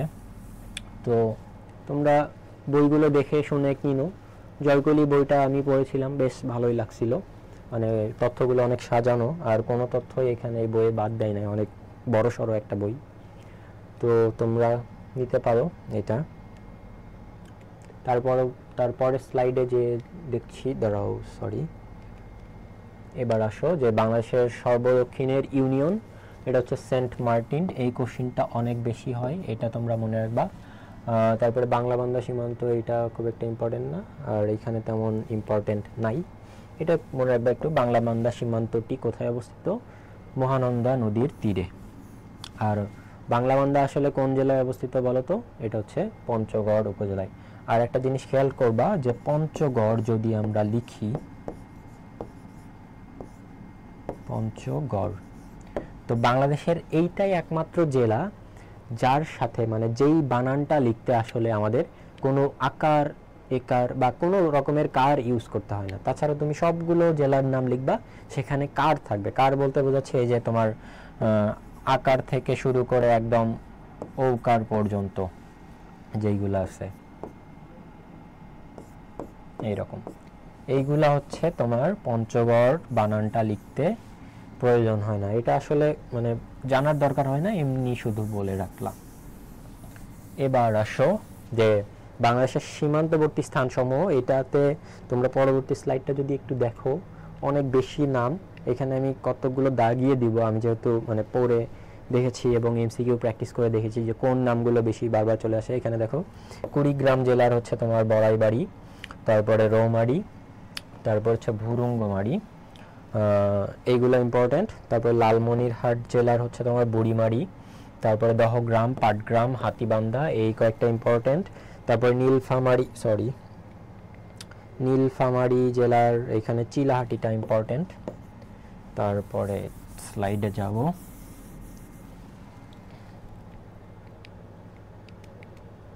এবার আসো সিলেটের তোমার হচ্ছে তামাবিলটা important, Jakiganj important, Jaintapur important, Gowainghat important. এবার আসো মৌলভীবাজার, বড়লেখা, তারপরে কুলাউড়ার নামটা একটু মনে রাখো, পরবর্তীতে আবার আসবে আমি জিজ্ঞাসা করবো, যে এখনই বলে রাখতে পারো যে কুলাউড়া কিসের জন্য বিখ্যাত। একটা খনিজ দ্রব্য পাওয়া যায়, সেই খনিজ দ্রব্যটার নাম বলতে হবে। এবার আসো শ্রীমঙ্গল, এটাও ইম্পর্টেন্ট। এবার আসো ব্রাহ্মণবাড়িয়ার আখাউড়াটা ইম্পর্টেন্ট। কুমিল্লার হচ্ছে তোমার 14 গ্রাম আর বিবির বাজার, যাদের ভূগোল ছিল ইন্টারমিডিয়েটে তারা জানো এই দুইটা জায়গাতে হচ্ছে তোমার কাঁচবালি পাওয়া যায়, কাঁচবালি। এবার আসো পঞ্চগড়ে তোমার বাংলা বান্দা এবং তেঁতুলিয়া ইম্পর্টেন্ট। চাঁপাইনবাবগঞ্জে তোমার সোনা মসজিদটা ইম্পর্টেন্ট। আর তোমরা জানো সোনা মসজিদ হচ্ছে দুইটা, একটা বড় সোনা মসজিদ, একটা ছোট সোনা মসজিদ। এই দুইটার মধ্যে ছোট সোনা মসজিদটা হচ্ছে চাঁপাইনবাবগঞ্জের মধ্যে আছে। এবার আসো দিনাজপুরে তোমার হিলি, ফুলবাড়ি, বিরামপুর ইম্পর্টেন্ট, হাকিমপুর ইম্পর্টেন্ট। সাতক্ষীরার মধ্যে তোমার ইম্পর্টেন্ট তেমন দেখছি না। যশোরের মধ্যে বেনাপোলটা ইম্পর্টেন্ট, বেনাপোলকে বলা হয় বাংলাদেশের সবচেয়ে বড় স্থলবন্দর।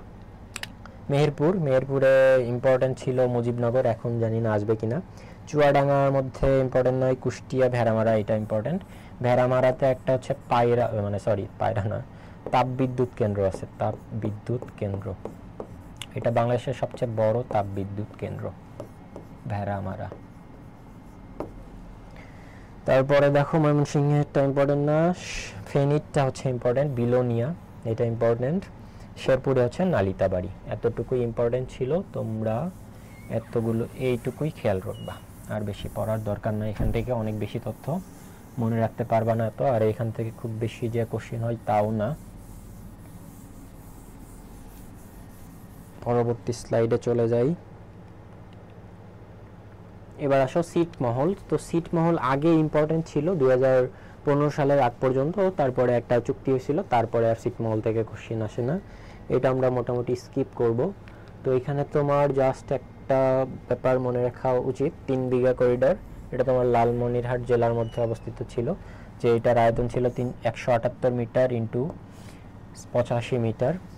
ওইখানে একটা রাস্তা ছিল, এখন যদিও এই ছিটমহলটা থেকে কোশ্চেন হয় না। কেন কোশ্চেন হয় না তার কারণ হচ্ছে এই যে 1 আগস্ট 2015 সালে একটা তোমার চুক্তি হয়েছিল, যেই কারণে বাংলাদেশের মধ্যে তোমার ইন্ডিয়ার ছিটমহল ছিল হচ্ছে 111টা, আর ইন্ডিয়ার মধ্যে বাংলাদেশের ছিটমহল ছিল হচ্ছে 51টা। তো এই ছিটমহলগুলো মানে ভারতের ছিটমহলগুলো, ভারতের মধ্যে যেইগুলো ছিল বাংলাদেশের ছিটমহল সেগুলো ভারত নিয়ে নেয়, এবং বাংলাদেশের মধ্যে যেইগুলো ছিল ওইগুলো বাংলাদেশকে দিয়ে দেয়। এই জন্য তারপর থেকে আর এই ছিটমহলটা ওইভাবে পড়তে হয় না, আসেও না কোশ্চিন। তো এইটাই হচ্ছে ব্যাপার, যে কেউ যদি আসলে না জানে আসলে যে ছিটমহল থেকে কোশ্চিন হয় না, সে কিন্তু হচ্ছে ছিটমহলটা পড়ে নিবে। তো কিন্তু যারা জানে তারা কিন্তু হচ্ছে ছিটমহল পড়বে না খুব একটা, মানে জাস্ট একটু ধারণা নিবে তারপরে চলে যাবে। এই জন্য তোমাদের মানে মেন্টরের প্রয়োজন হয়, কারণ সাধারণগণ যেহেতু অনেক বড় একটা পরিধি বিশিষ্ট একটা বিষয়, সেই জন্য তোমরা মানে তোমাদের নিকটস্থ কোনো বড় ভাই বা হচ্ছে কোনো টিচারের কাছ থেকে হেল্প নিতে পারো, যে কোন টপিকগুলো পড়বো এবং কোন কোন তথ্যগুলো পড়বো, এগুলো দাগিয়ে নিতে পারো এবং গাইডলাইন নিতে পারো, যার কারণে তোমাদের অনেক সময় বেঁচে যাবে। এইবার আসো যে বাংলাদেশের সীমান্তবর্তী 32টি জেলা, এইখানে তোমার ম্যাপে দেওয়া আছে, তোমাদের বাসায় ম্যাপ থাকলে দেখে নিতে পারো, মানে একদম যেইগুলো বাংলাদেশের সীমান্তের সাথে সাথে আছে এইগুলো হচ্ছে সীমান্তবর্তী জেলা। যাই হোক, মুছে দিচ্ছি, পরবর্তী স্লাইডে চলে যাচ্ছি। এইখানে দেখো এইবারে একটা ইম্পর্টেন্ট স্লাইড চলে আসছে, যে বাংলাদেশের সীমান্তের সাথে ভারতের কয়টি রাজ্য আছে? 5টি রাজ্য। এইগুলা তোমরা মনে রাখতে হবে কিভাবে, এখানে তোমরা ছোট ছোট মানে টেকনিক বের করতে পারো যেগুলো দ্বারা মনে রাখতে পারবা। এখানে দেখো যে তোমাদের কোশ্চেন এরকম হয় যে বাংলাদেশের উত্তরে ভারতের কয়টি সীমান্ত আছে এবং কি কি। আবার ধরো কোশ্চেন এরকম হয় যে বাংলাদেশের দক্ষিণে না পূর্ব দিকে ভারতের কয়টি সীমান্ত আছে এবং কি কি। এইগুলা মানে তোমরা যদি ম্যাপ ভালো করে খেয়াল করো তাহলে এটা বেশি মনে থাকবে। আর যদি তাও না পারো তাহলে একটা আমি ছোট লিখে দিচ্ছি। এটা হচ্ছে বাংলাদেশের উত্তর দিক আর বাংলাদেশের পূর্ব দিক হচ্ছে এইটা। তো দেখো উত্তর দিকে যদি কোশ্চেন এরকম হয় যে বাংলাদেশের উত্তর দিকে ভারতের সাথে ভারতের কয়টি রাজ্যের সাথে বাংলাদেশের সীমান্ত আছে উত্তর দিকে। তো এইভাবে তুমি খেয়াল করতে পারবা যে এখানে তুমি এরকম লিখতে পারবা যে আমেপ এই তিনটা হচ্ছে বাংলাদেশের উত্তর দিকের সাথে ভারতের তিনটি রাজ্য। সরে আতে হচ্ছে তোমার আসাম, মেতে হচ্ছে মেঘালয় এবং পতে পশ্চিমবঙ্গ। এই যে পশ্চিমবঙ্গ, এই যে মেঘালয়, এই যে আসাম, এই তিনটা কি উত্তর দিকে অবস্থিত, বাংলাদেশের উত্তর দিকে অবস্থিত। এবার আসো যে পূর্ব দিকের যে ব্যাপারটা, পূর্ব দিকে এখানে দেখো তোমার পূর্ব দিকে আসাম আছে, ত্রিপুরা আছে এবং মিজোরাম আছে। এটাকে তিনটাকে মানে ইনিশিয়াল নামগুলো নিয়ে তোমরা সাজিয়ে নিতে পারো যে আমিত্রি এইভাবে বলতে পারো, শর্টকাট আমিত্রি। আতে হচ্ছে আসাম, মিতে হচ্ছে মিজোরাম, এই যে এখানে মিজোরাম, তারপরে ত্রিতে হচ্ছে ত্রিপুরা। এবার আসো তাহলে আমেপ আর আমিত্রি। আমিত্রি কোন দিকে? বাংলাদেশের পূর্ব দিকে। আর বাংলাদেশের উত্তর দিকে কে? আমেপ। বাংলাদেশের উত্তর দিকে কারা? আমেপ। আসাম, মেঘালয় আর পশ্চিমবঙ্গ। আর তোমরা জানো পশ্চিমে হচ্ছে একটা আছে পশ্চিমবঙ্গ, আর দক্ষিণে বঙ্গোপসাগর, আর এইখানে তোমার আছে হচ্ছে মিয়ানমার বা মায়ানমার। একটু আগে একটা কোশ্চেন করছিলাম যে বাংলাদেশের বাংলাদেশের 2টি বিভাগের প্রত্যেকটি জেলার সাথে ভারতের সীমান্ত আছে। আর সেই উত্তরটা দেখে নাও যে এখানে বাংলাদেশের দেখবা যে এইখানে তোমার সিলেট বিভাগ আর এইখানে হচ্ছে তোমার ময়মনসিংহ বিভাগ। সিলেট বিভাগের হচ্ছে 4টা জেলা, ময়মনসিংহ বিভাগেরও 4টা জেলা।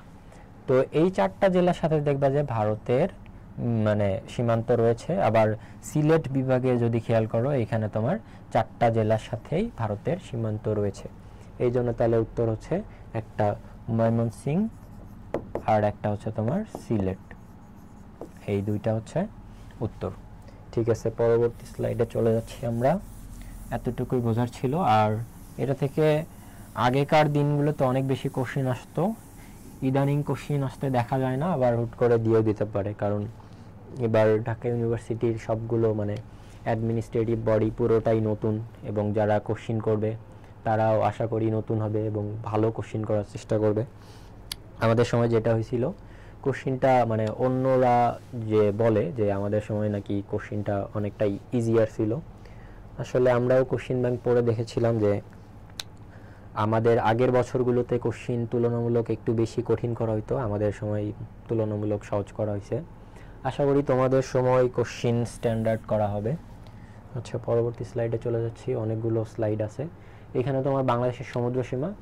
তো বাংলাদেশের সমুদ্র সীমা নিয়ে আন্তর্জাতিক আদালতগুলোতে তোমার মামলা চলছিল এবং বাংলাদেশ 2টা মামলাতেই জিতে যায়। এবং বাংলাদেশ হচ্ছে তোমার ভারতের সাথে সম্ভবত 2014 সালে ভারতের সাথে মানে জলসীমা মীমাংসা হয়, এবং মিয়ানমারের সাথে 2012 সালে তোমার এটা জলসীমার যে ঝামেলাটা ছিল এটা মিটে যায়। আর খেয়াল করো এই যে বাংলাদেশের এতটুকু হচ্ছে বাংলাদেশের জলসীমা। আর তোমরা তো জানো যে বাংলাদেশের রাজনৈতিক সমুদ্র সীমা হচ্ছে 12 নটিক্যাল মাইল। আর বাংলাদেশের যে রাজনৈতিক সমুদ্র সীমা সেটা কত? 200 নটিক্যাল মাইল। অনেক বেশি কোশ্চেন হয় এই দুইটা থেকে, এই দুইটা একটু মনে রাখার চেষ্টা করবা। ঠিক আছে, পরবর্তী স্লাইডে চলে যাচ্ছি। এখানে দেখো যে ব্লু ইকোনমি বা সমুদ্র অর্থনীতি, এটা তোমার ঢাকা ইউনিভার্সিটিতে একবার কোশ্চেন আসছিল যে ব্লু ইকোনমি কিসের সাথে জড়িত, সেটা হচ্ছে সমুদ্রের সাথে জড়িত। ব্লু ইকোনমি মানেই সমুদ্র অর্থনীতি, অর্থাৎ সমুদ্রের মধ্যে যেগুলো আছে মাছ, তারপরে তোমার খনিজ দ্রব্য, এগুলো হচ্ছে তোমার একটা দেশের জন্য খুবই গুরুত্বপূর্ণ। আর এইখানে দেখো যে এই ধারণাটা প্রথম প্রবর্তন করেন গুন্টার পাউলি। আর 2012 সালের রিও ডি জেনেরিওতে টেকসই উন্নয়ন শীর্ষক জাতিসংঘের সম্মেলনে প্রথম ব্লু ইকোনমি শীর্ষক ধারণা উপস্থাপিত হয়। এখন এখানে একটা দেখো যে রিও ডি জেনেরিও, এই জায়গাটা হচ্ছে তোমার ব্রাজিলের একটা শহর। তো এইখানে তোমরা দেখবা যে একটা স্ট্যাচু আছে, অনেকটা ওই যে যিশু ক্রাইস্টের স্ট্যাচু এইরকম, মানে অনেক বড়। এটা তোমার এটার দৈর্ঘ্য তোমার প্রায় 700 মিটার সম্ভবত। এই স্ট্যাচুটা অনেক পরিচিত। আর রিও ডি জেনেরিও এইখানে তোমার হয়েছিল আর্থ সামিট। এটা অনেক ইম্পর্টেন্ট একটা কোশ্চেন। আর্থ সামিট বা ধরিত্রী সম্মেলন।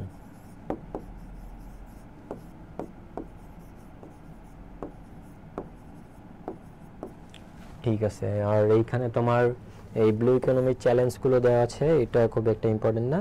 আর ব্লু ইকোনমি বর্তমানে তোমার 3P নামে পরিচিত। এই যে একটু আগে বললাম যে সমুদ্র থেকে কি পাওয়া যায়, মাছ পাওয়া যায়, তারপর হচ্ছে তোমার খনিজ দ্রব্য পাওয়া যায়। এখানে দেখো 3P অর্থাৎ প্রোটিন, পলিটিক্স আর পেট্রোলিয়াম অর্থাৎ খনিজ। আর পলিটিক্স কেন? কারণ সমুদ্রের যে আয়তন মানে জায়গাটা আছে, সমুদ্রের যে তোমার কোন দেশ কতটুকু সমুদ্র সীমা পাবে, এটার যে একটা তোমার রাজনৈতিক ব্যাপার স্যাপার আছে, সেটা হচ্ছে পলিটিক্সের মধ্যে পড়ে। এবার আসো, আর তেমন কিছু নয় এখানে। আর্থ সামিট এইগুলা পরবর্তী ক্লাসগুলোতে আরও বেশিরভাগ জানতে পারবা যখন আন্তর্জাতিক সংস্থাগুলো পড়বা। এবার সব ডেল্টা প্ল্যান। তো ডেল্টা প্ল্যানের এখানে একটা কোশ্চিন বারবার চলে আসে, সেটা হচ্ছে নেদারল্যান্ডসের আদলে বাংলাদেশ হচ্ছে শতবর্ষী ডেল্টা প্ল্যান গ্রহণ করেছে। আর ডেল্টা প্ল্যানের আরেকটা কোশ্চিন আসে যে হটস্পট কতগুলো, সারা দেশে কয়টি হটস্পট নির্ধারণ করা হয়েছে? 6টি। আর এখানে দেখো মেয়াদ আসে যে 3টি ধাপে হচ্ছে মেয়াদ আছে। তো প্রথম ধাপের মেয়াদ শেষ হবে হচ্ছে 2030 সালে, তারপর দ্বিতীয় ধাপের হচ্ছে 2031 থেকে 50, আর তৃতীয় ধাপে হচ্ছে তোমার 51 থেকে 2100। আর তোমার এইখানে এতটুকু ইম্পর্টেন্ট ছিল, আর বেশি কিছু ইম্পর্টেন্ট নাই। এবার আসো পরবর্তী স্লাইডে চলে যাব আমরা। এখানে তোমার বাংলাদেশের অর্থনৈতিক সমুদ্র সীমা একটু আগে বললাম 200 নটিক্যাল মাইল। তারপরে সমুদ্র সীমা এই যে তোমার এখানে তোমার হচ্ছে বাংলাদেশ ও মায়ানমারের সাথে ঠিকই আছে, বাংলাদেশ ও মায়ানমারের যে সমুদ্র সীমা নিয়ে একটু বিরোধ চলছিল, সেটা হচ্ছে ইটলস এই আইন দ্বারা হচ্ছে তোমার সমাধান হয়েছিল। ইটলসের তোমার ফুল ফর্ম হচ্ছে, আমি লিখে দিচ্ছি, এখানে লিখে দিই, ইন্টারন্যাশনাল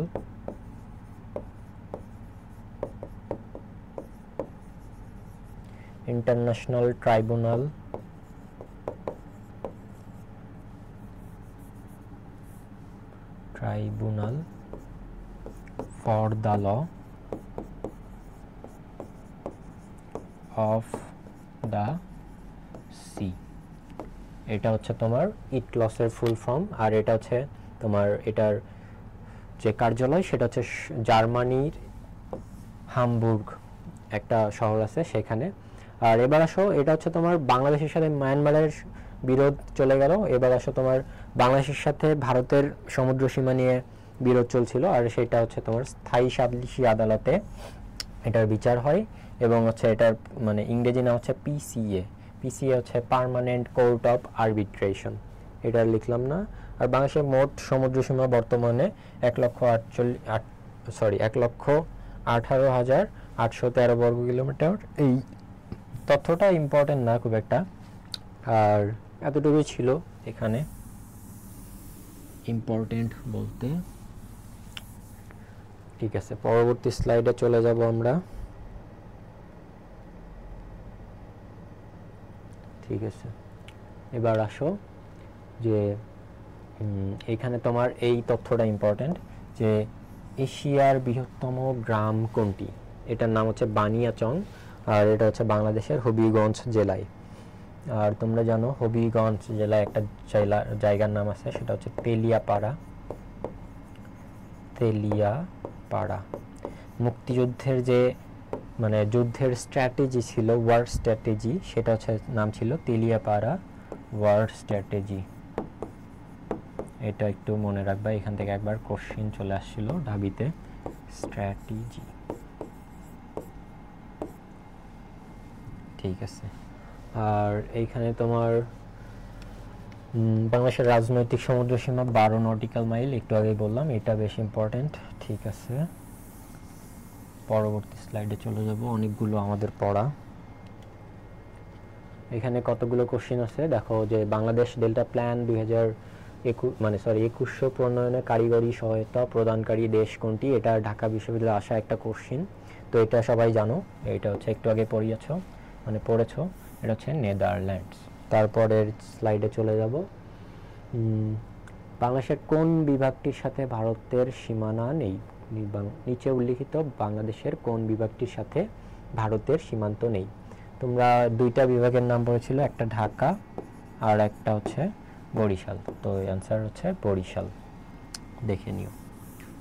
এরপর আসো, বাংলাদেশ বদ্বীপ পরিকল্পনা 2104 সাথে যুক্ত, এটা হচ্ছে তোমরা জানো, এটা জলবায়ু পরিবর্তনের সাথে যুক্ত। এই কোশ্চেনটা অনেক ইম্পর্টেন্ট। জলবায়ু, বিশেষ করে তোমরা দেখবা যে পরিবেশ, এই জিনিসটা খেয়াল রাখো, পরিবেশ, জলবায়ু, তারপরে নারী, এই টপিকগুলো থেকে অনেক বেশি কোশ্চেন দিয়ে দেয় ঢাকা বিশ্ববিদ্যালয়, তোমরা একটু স্ট্র্যাটেজিক হবা। আর তারপরেরটাতে চলে আসি, এবার দেখো যে বাংলাদেশ ও ভারতের মধ্যে সমুদ্র সীমা মীমাংসা হয়েছে কোন আদালতে? একটু আগেই দেখলা, সেটা হচ্ছে স্থায়ী সালিসি আদালতে। আর সমুদ্র সীমা বিষয়ক আন্তর্জাতিক ট্রাইব্যুনালে কোন দেশের সাথে বাংলাদেশের বিরোধ নিষ্পত্তি হচ্ছে? সেটা হচ্ছে মায়ানমার। ঠিক আছে, তারপর স্লাইডে চলে যাব, বাংলাদেশের উত্তরে কোনটির অবস্থান? ওই যে একটু আগে পড়লা, উত্তরে কি কি ছিল? মেপ, আসাম, মেঘালয়, পশ্চিমবঙ্গ, তাহলে এখানে কোনটা আছে? মেঘালয়, তাছাড়া আর কোনোটাই নাই এই তিনটার মধ্যে। ঠিক আছে, পরবর্তী স্লাইডে চলে যাচ্ছি। এবার দেখো, আয়তনের দিক থেকে বাংলাদেশের সবচেয়ে ছোট বিভাগ কোনটি? এটা একটু আগেই পড়লা, সেটা হচ্ছে ময়মনসিংহ। ঠিক আছে, পরবর্তী স্লাইডে চলে যাচ্ছি। বাংলাদেশের সমুদ্র উপকূলের মোট দৈর্ঘ্য কত? এটা একদম ক্লাসের শুরুর দিকে পড়িয়েছিলাম, সেটা হচ্ছে 711 কিলোমিটার। এবার আসো, পরবর্তী স্লাইডে চলে যাব, নিরক্ষরেখার কোন অংশে বাংলাদেশ অবস্থিত? তো নিরক্ষরেখা তোমাদের বুঝতে হবে যে পৃথিবীর মাঝ বরাবর যে রেখাটা আছে এটাকে বলে নিরক্ষরেখা। এখানে তোমার বাংলাদেশের অবস্থানটা হচ্ছে তোমার এই উত্তর গোলার্ধে, দক্ষিণ গোলার্ধে। ঠিক আছে, দক্ষিণ গোলার্ধে। এবার আসো, উপকূল হতে বাংলাদেশের অর্থনৈতিক সমুদ্র সীমা কত নটিক্যাল মাইল? এখানে তোমাদের সমুদ্র সীমা দুই ধরনের হয়ে থাকে, একটা হচ্ছে অর্থনৈতিক আর একটা রাজনৈতিক। তো রাজনৈতিকটা হচ্ছে 12 নটিক্যাল মাইল আর অর্থনৈতিক হচ্ছে 200 নটিক্যাল মাইল। তো এখানে দেখা যাচ্ছে যে শুধুমাত্র 200 আছে, তো তোমরা এখানে 200 আনসার করবা। 12 যেহেতু নাই সেহেতু আমাদের ঝামেলাও নাই। পরবর্তী স্লাইডে চলে যাচ্ছি। বাংলাদেশের ওপর দিয়ে যে অক্ষাংশ রেখা অতিক্রম করে গেছে তার নাম কি? এটা তোমরা জানো, এটা হচ্ছে কর্কট ক্রান্তি। ঠিক আছে, পরবর্তী স্লাইডে চলে যাব। এইখানে আছে তোমার যে বাংলাদেশের ভূ প্রকৃতি নিয়ে কিছু কথা আছে, যে বাংলাদেশের ভূ প্রকৃতি হচ্ছে 3 ভাগে বিভক্ত, 3 প্রকার। প্রথমটাতে আসো, টারশিয়ারি যুগের পাহাড় সমূহ, তারপরে দ্বিতীয়টা হচ্ছে প্লাইস্টোসিন কালের সোপান সমূহ, আর তৃতীয়টা হচ্ছে সাম্প্রতিক কালের প্লাবন সমভূমি। তো টারশিয়ারি যুগের পাহাড় সমূহ হচ্ছে বাংলাদেশে 12% না, 12 কোনটা, একটা 12 আর একটা হচ্ছে 8, আর এটা হচ্ছে 80%। তো এই টারশিয়ারি যুগ যুগের পাহাড় সমূহ গঠিত হয়েছিল 2 মিলিয়ন বছর আগে, 2 মিলিয়ন অর্থাৎ 20 লক্ষ বছর আগে। আর তোমার প্লাইস্টোসিন কালের সোপান সমূহ গঠিত হয়েছিল প্রায় 25,000 বছর আগে, 25,000 আনুমানিক 25,000 বছর আগে।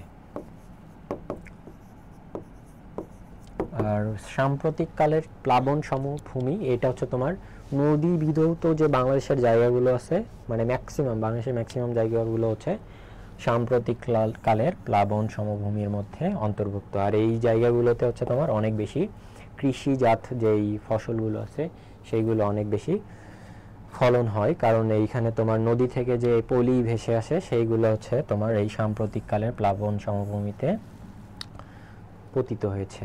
এবার আসো মুছে দিচ্ছি, পরবর্তী স্লাইডে চলে যাব। এবার দেখো এখানে ওই যে একটু আগে পড়লা যে টারশিয়ারি যুগের পাহাড় সমূহ, এই যে তোমার বাংলাদেশের এটাকে বলে দক্ষিণ পূর্ব এবং হচ্ছে এই উত্তর পূর্ব দিকের যে পাহাড়গুলো আছে এইগুলোকে বলে হচ্ছে তোমার টারশিয়ারি যুগের পাহাড় সমূহ। এবার আসো যে প্লাইস্টোসিন কালের সোপান সমূহ, এইগুলা কোনগুলো? এইগুলো দেখো যে এখানে তোমার এইটাকে বলে বরেন্দ্র ভূমি, তারপরে এটা হচ্ছে মধুপুরের গড়, আর এখানে একটু 34 বর্গ কিলোমিটার বিশিষ্ট আছে লালমাই পাহাড়, এইটাকে বলে হচ্ছে তোমার প্লাইস্টোসিন কালের সোপান সমূহ।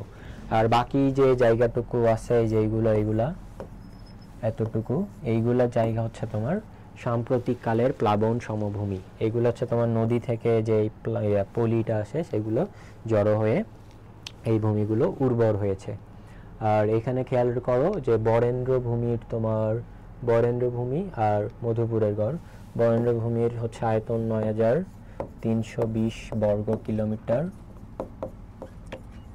আর তোমার মধুপুরের যে গড় এটার আয়তন তোমার হচ্ছে তোমার 3,109 কিলোমিটার সম্ভবত, 103 কিলোমিটার, ভুল লিখলাম, 4,103 বর্গ কিলোমিটার। তো তথ্যগুলো বেশি ইম্পর্টেন্ট না, তোমার এই জায়গাগুলো ইম্পর্টেন্ট, বিশেষ করে বরেন্দ্র ভূমি তোমার রাজশাহী এবং রাজশাহী, বগুড়া, নওগাঁ এই জায়গাগুলো নিয়ে গঠিত। আর তারপরে যে মধুপুরের গড় এটা তোমার হচ্ছে ময়মনসিংহ, তারপরে জামালপুর না, গাজীপুর এই জায়গাগুলোতে অবস্থিত। আর লালমাই পাহাড় কোথায় তোমরা জানো, এটা হচ্ছে কুমিল্লায়। আর এখানে তোমার পার্বত্য চট্টগ্রাম এবং সিলেটের যে পাহাড়গুলো এইগুলো তোমার হচ্ছে কার মধ্যে পড়ে? টারশিয়ারি যুগের পাহাড় সমূহের মধ্যে পড়ে। ঠিক আছে, মুছে দিচ্ছি। পরবর্তী স্লাইডে চলে যাই। এবার দেখো কতগুলো হচ্ছে তোমার গুরুত্বপূর্ণ তথ্য আছে, এগুলোর মধ্যে আমি দাগিয়ে দিব। তো প্রথম তথ্যটা ইম্পর্টেন্ট, যে সমুদ্র সমতল থেকে সবচেয়ে উঁচুতে অবস্থিত কোন জেলা? এটা হচ্ছে দিনাজপুর উপজেলা। সমুদ্র সমতল মানে হচ্ছে তোমার সি লেভেল, যে কক্সবাজারের যে সমুদ্র দেখো সেই সমুদ্র লেভেল থেকে বাংলাদেশের দিনাজপুর জেলাটা অনেক বেশি উপরে। আর এটা কতটা উপরে? সেটা হচ্ছে 37.5 মিটার উপরে, মানে অনেক বেশি উপরে। আর দিনাজপুর জেলায় এই জন্য হচ্ছে বন্যা হওয়ার পসিবিলিটি কম থাকে। এবার আসো এখানে তোমার এই তথ্যগুলোর মধ্যে অনেক কিছু পড়িয়ে দিয়েছি, আর এই তথ্যটা ইম্পর্টেন্ট। বাংলাদেশের যে জেলার নিচু ভূমির পরিমাণ বেশি সেটা হচ্ছে কিশোরগঞ্জ। কারণ কি বলতো? কারণ কিশোরগঞ্জে অনেক বেশি হাওর, এমনিতে অনেক বেশি হাওর, তাছাড়াও কিশোরগঞ্জ বাংলাদেশের যে ভূমি আছে সেটা থেকে একটু নিচুতে অবস্থিত। আর এইখানে তোমার হচ্ছে বাংলাদেশের বৃহত্তম এবং সবচেয়ে উঁচু পাহাড়, এখানে কিন্তু বলছে পাহাড়, পর্বত না। পাহাড় হইলে কোনটা দিবা? বৃহত্তম পাহাড় কোনটা? সেটা হচ্ছে গারো পাহাড়। গারো পাহাড় কোথায় অবস্থিত? গারো পাহাড় অবস্থিত হচ্ছে ময়মনসিংহে। আর ময়মনসিংহের গারো পাহাড়ে কারা থাকে? তোমার মনে রাখবা গারো আর খাসিয়া, গারো আর খাসিয়া। তো এই গারো এবং খাসিয়ারা থাকে হচ্ছে তোমার এই গারো পাহাড়ে। এছাড়াও তোমার হাজং থাকে, আরও বেশ কিছু উপজাতি থাকে। তো গারো আর খাসিয়া এটাকে অনেকে গরু খাসি বলে মানে মনে রাখার চেষ্টা করে, কিন্তু তোমরা যখন ঢাকা বিশ্ববিদ্যালয়ে পড়বা তোমাদের অনেক দেখবা যে উপজাতি ফ্রেন্ড আছে, তো ওদেরকে হচ্ছে হেয় করার জন্য এগুলা কখনোই বলবা না গরু খাসি, এটা মানবতা বিরোধী। ঠিক আছে, আর এখানে এতটুকুই ছিল, আর বেশি তেমন ইম্পর্টেন্ট তথ্য নাই। পরবর্তী স্লাইডে চলে যাব।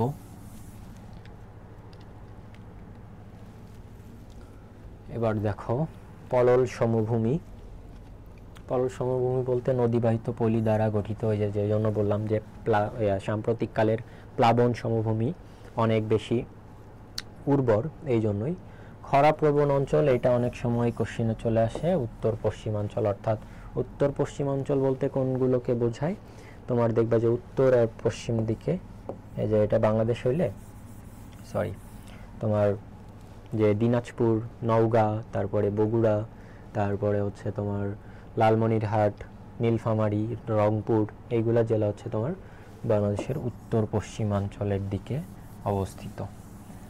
আর বেঙ্গল ফ্যান, এটা হচ্ছে বঙ্গোপসাগরে অবস্থিত একটি খাত।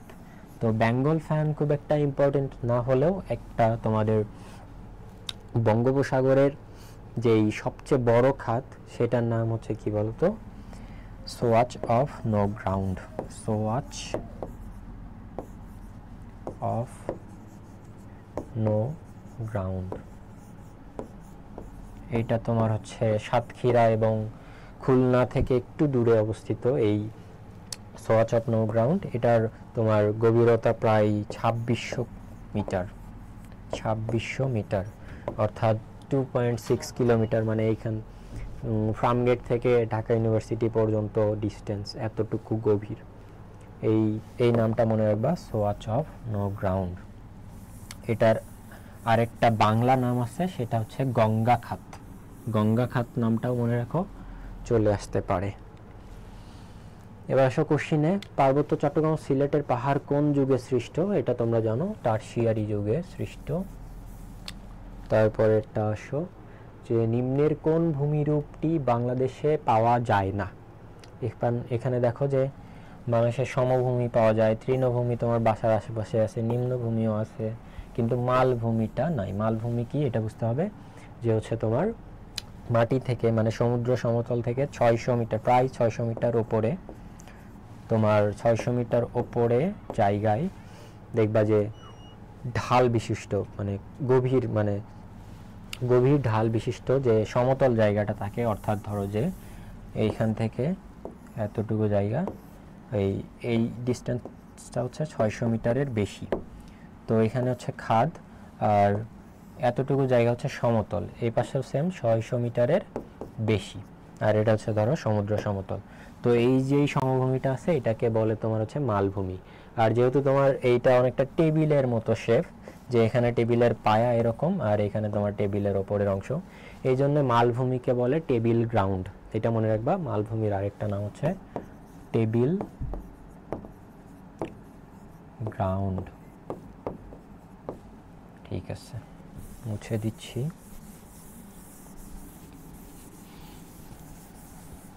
এবার আসো পরবর্তী কোশ্চিনে, বাংলাদেশের কোন এলাকায় ভূমিরূপ লাল রঙের মৃত্তিকা বিশিষ্ট? তো একটু আগে পড়লা যে বরেন্দ্রভূমির হচ্ছে তোমার মাটিগুলো অনেকটা লালচে টাইপের। তোমরা যদি কেউ বগুড়া মহাস্থানগড়ের দিকে যাও, তাহলে একটু খেয়াল করে দেখবা যে সেখানকার মাটিগুলো অনেক লাল। আর বগুড়া হচ্ছে করতোয়া নদীর তীরে অবস্থিত, আমাদের বাসা করতোয়া নদীর অপোজিট পাশে, মহাস্থানগড় হচ্ছে তার উল্টো দিকে। তো আমাদের দিকের মাটিগুলো স্বাভাবিক, কিন্তু ওই পারের মাটিগুলো হচ্ছে লাল রঙের। ঠিক আছে, পরের কোশ্চিনে চলে যাব। এবার হচ্ছে তোমার নিচের কোনটি বাংলাদেশের সবচেয়ে প্রাচীন ভূমিরূপ নয়? তো এখানে দেখো সবচেয়ে প্রাচীন ভূমিরূপ নয়, এর মধ্যে তোমার লালমাই পাহাড়, বরেন্দ্রভূমি, তারপর হচ্ছে তোমার পলল ভূমি, এইগুলো হচ্ছে তোমার লালমাই পাহাড়, বরেন্দ্রভূমি, এই দুইটা হচ্ছে তোমার প্লাইস্টোসিন কালের সোপান সমূহের মধ্যে পড়ে। আর কিন্তু পলল ভূমিটা হচ্ছে তোমার একদমই সাম্প্রতিক সময়কার, এই জন্য অ্যান্সারটা হবে পলল সমভূমি। এবার আসো, বাংলাদেশের ভূগঠন কোনটি দ্বারা প্রভাবিত নয়? এখানে দেখো বাংলাদেশের ভূগঠনের মধ্যে পললায়ন হয়, মানে পলি জমে যায়।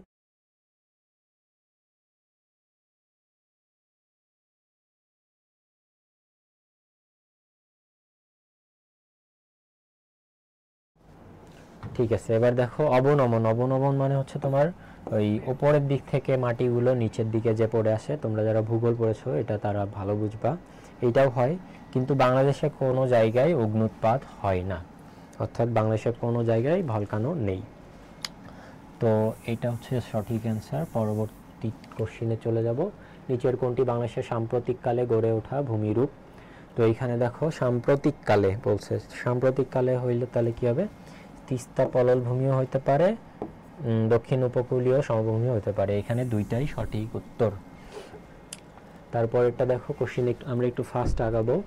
বাংলাদেশের কোন এলাকায় সবচেয়ে কম উচ্চতার পাহাড় শ্রেণী দেখা যায়? সীতাকুণ্ডে অনেক বড় পাহাড়, তারপরে তোমার পার্বত্য চট্টগ্রামে অনেক বড় বড় পাহাড়, ময়মনসিংহ শেরপুরে তো জানোই যে গারো পাহাড় সবচেয়ে বড়, আর সিলেট এবং হবিগঞ্জের পাহাড়গুলো আছে অনেক মানে মানে কম উচ্চতার। তাহলে অ্যান্সার কোনটা হবে? সিলেট এবং হবিগঞ্জের পাহাড়গুলো। ঠিক আছে, পরবর্তী স্লাইডে চলে যাই। কোশ্চিন হচ্ছে দেখো প্লাইস্টোসিন চত্বর কোথায়? প্লাইস্টোসিন কালের মধ্যে দেখছো যে বরেন্দ্র ভূমি, তারপর হচ্ছে মধুপুরের গড়, তারপরে হচ্ছে তোমার লালমাই পাহাড়। তাহলে এই অপশনগুলোর মধ্যে মধুপুর, তাহলে এটাই হচ্ছে সঠিক উত্তর। পরবর্তীতে চলে যাই। দেখো এখানে তোমার যে এখানে অনেকগুলো কোশ্চিন আছে, তো সবচেয়ে যেগুলো ইম্পর্টেন্ট সেগুলো আমি দাগিয়ে দিচ্ছি। এই প্রথমগুলো পড়ে আসছো যে ভূকম্পন পর্যবেক্ষণ কেন্দ্র, এটা হচ্ছে 4টি। এই 4টা জেলায় হচ্ছে তোমার 4টা জায়গায় তোমার যে ভূমিকম্প হয় সেটা পরিমাপ করার পর্যবেক্ষণ কেন্দ্র আছে, চট্টগ্রাম, ঢাকা, রংপুর এবং সিলেট। আর বাংলাদেশের রাডার স্টেশন হচ্ছে 5টি। রাডার স্টেশন মূলত হচ্ছে তোমার ওই যে রেডিও স্টেশন বলে। কোথায় কোথায় এটা না পড়লেও হবে। তারপরে দেখো বাংলাদেশের আবহাওয়া অধিদপ্তর প্রতিরক্ষা মন্ত্রণালয়ের অধীন, এটা সবচেয়ে ইম্পর্টেন্ট কোশ্চেন, এখান থেকে ডিইউ একবার কোশ্চেন করছিল।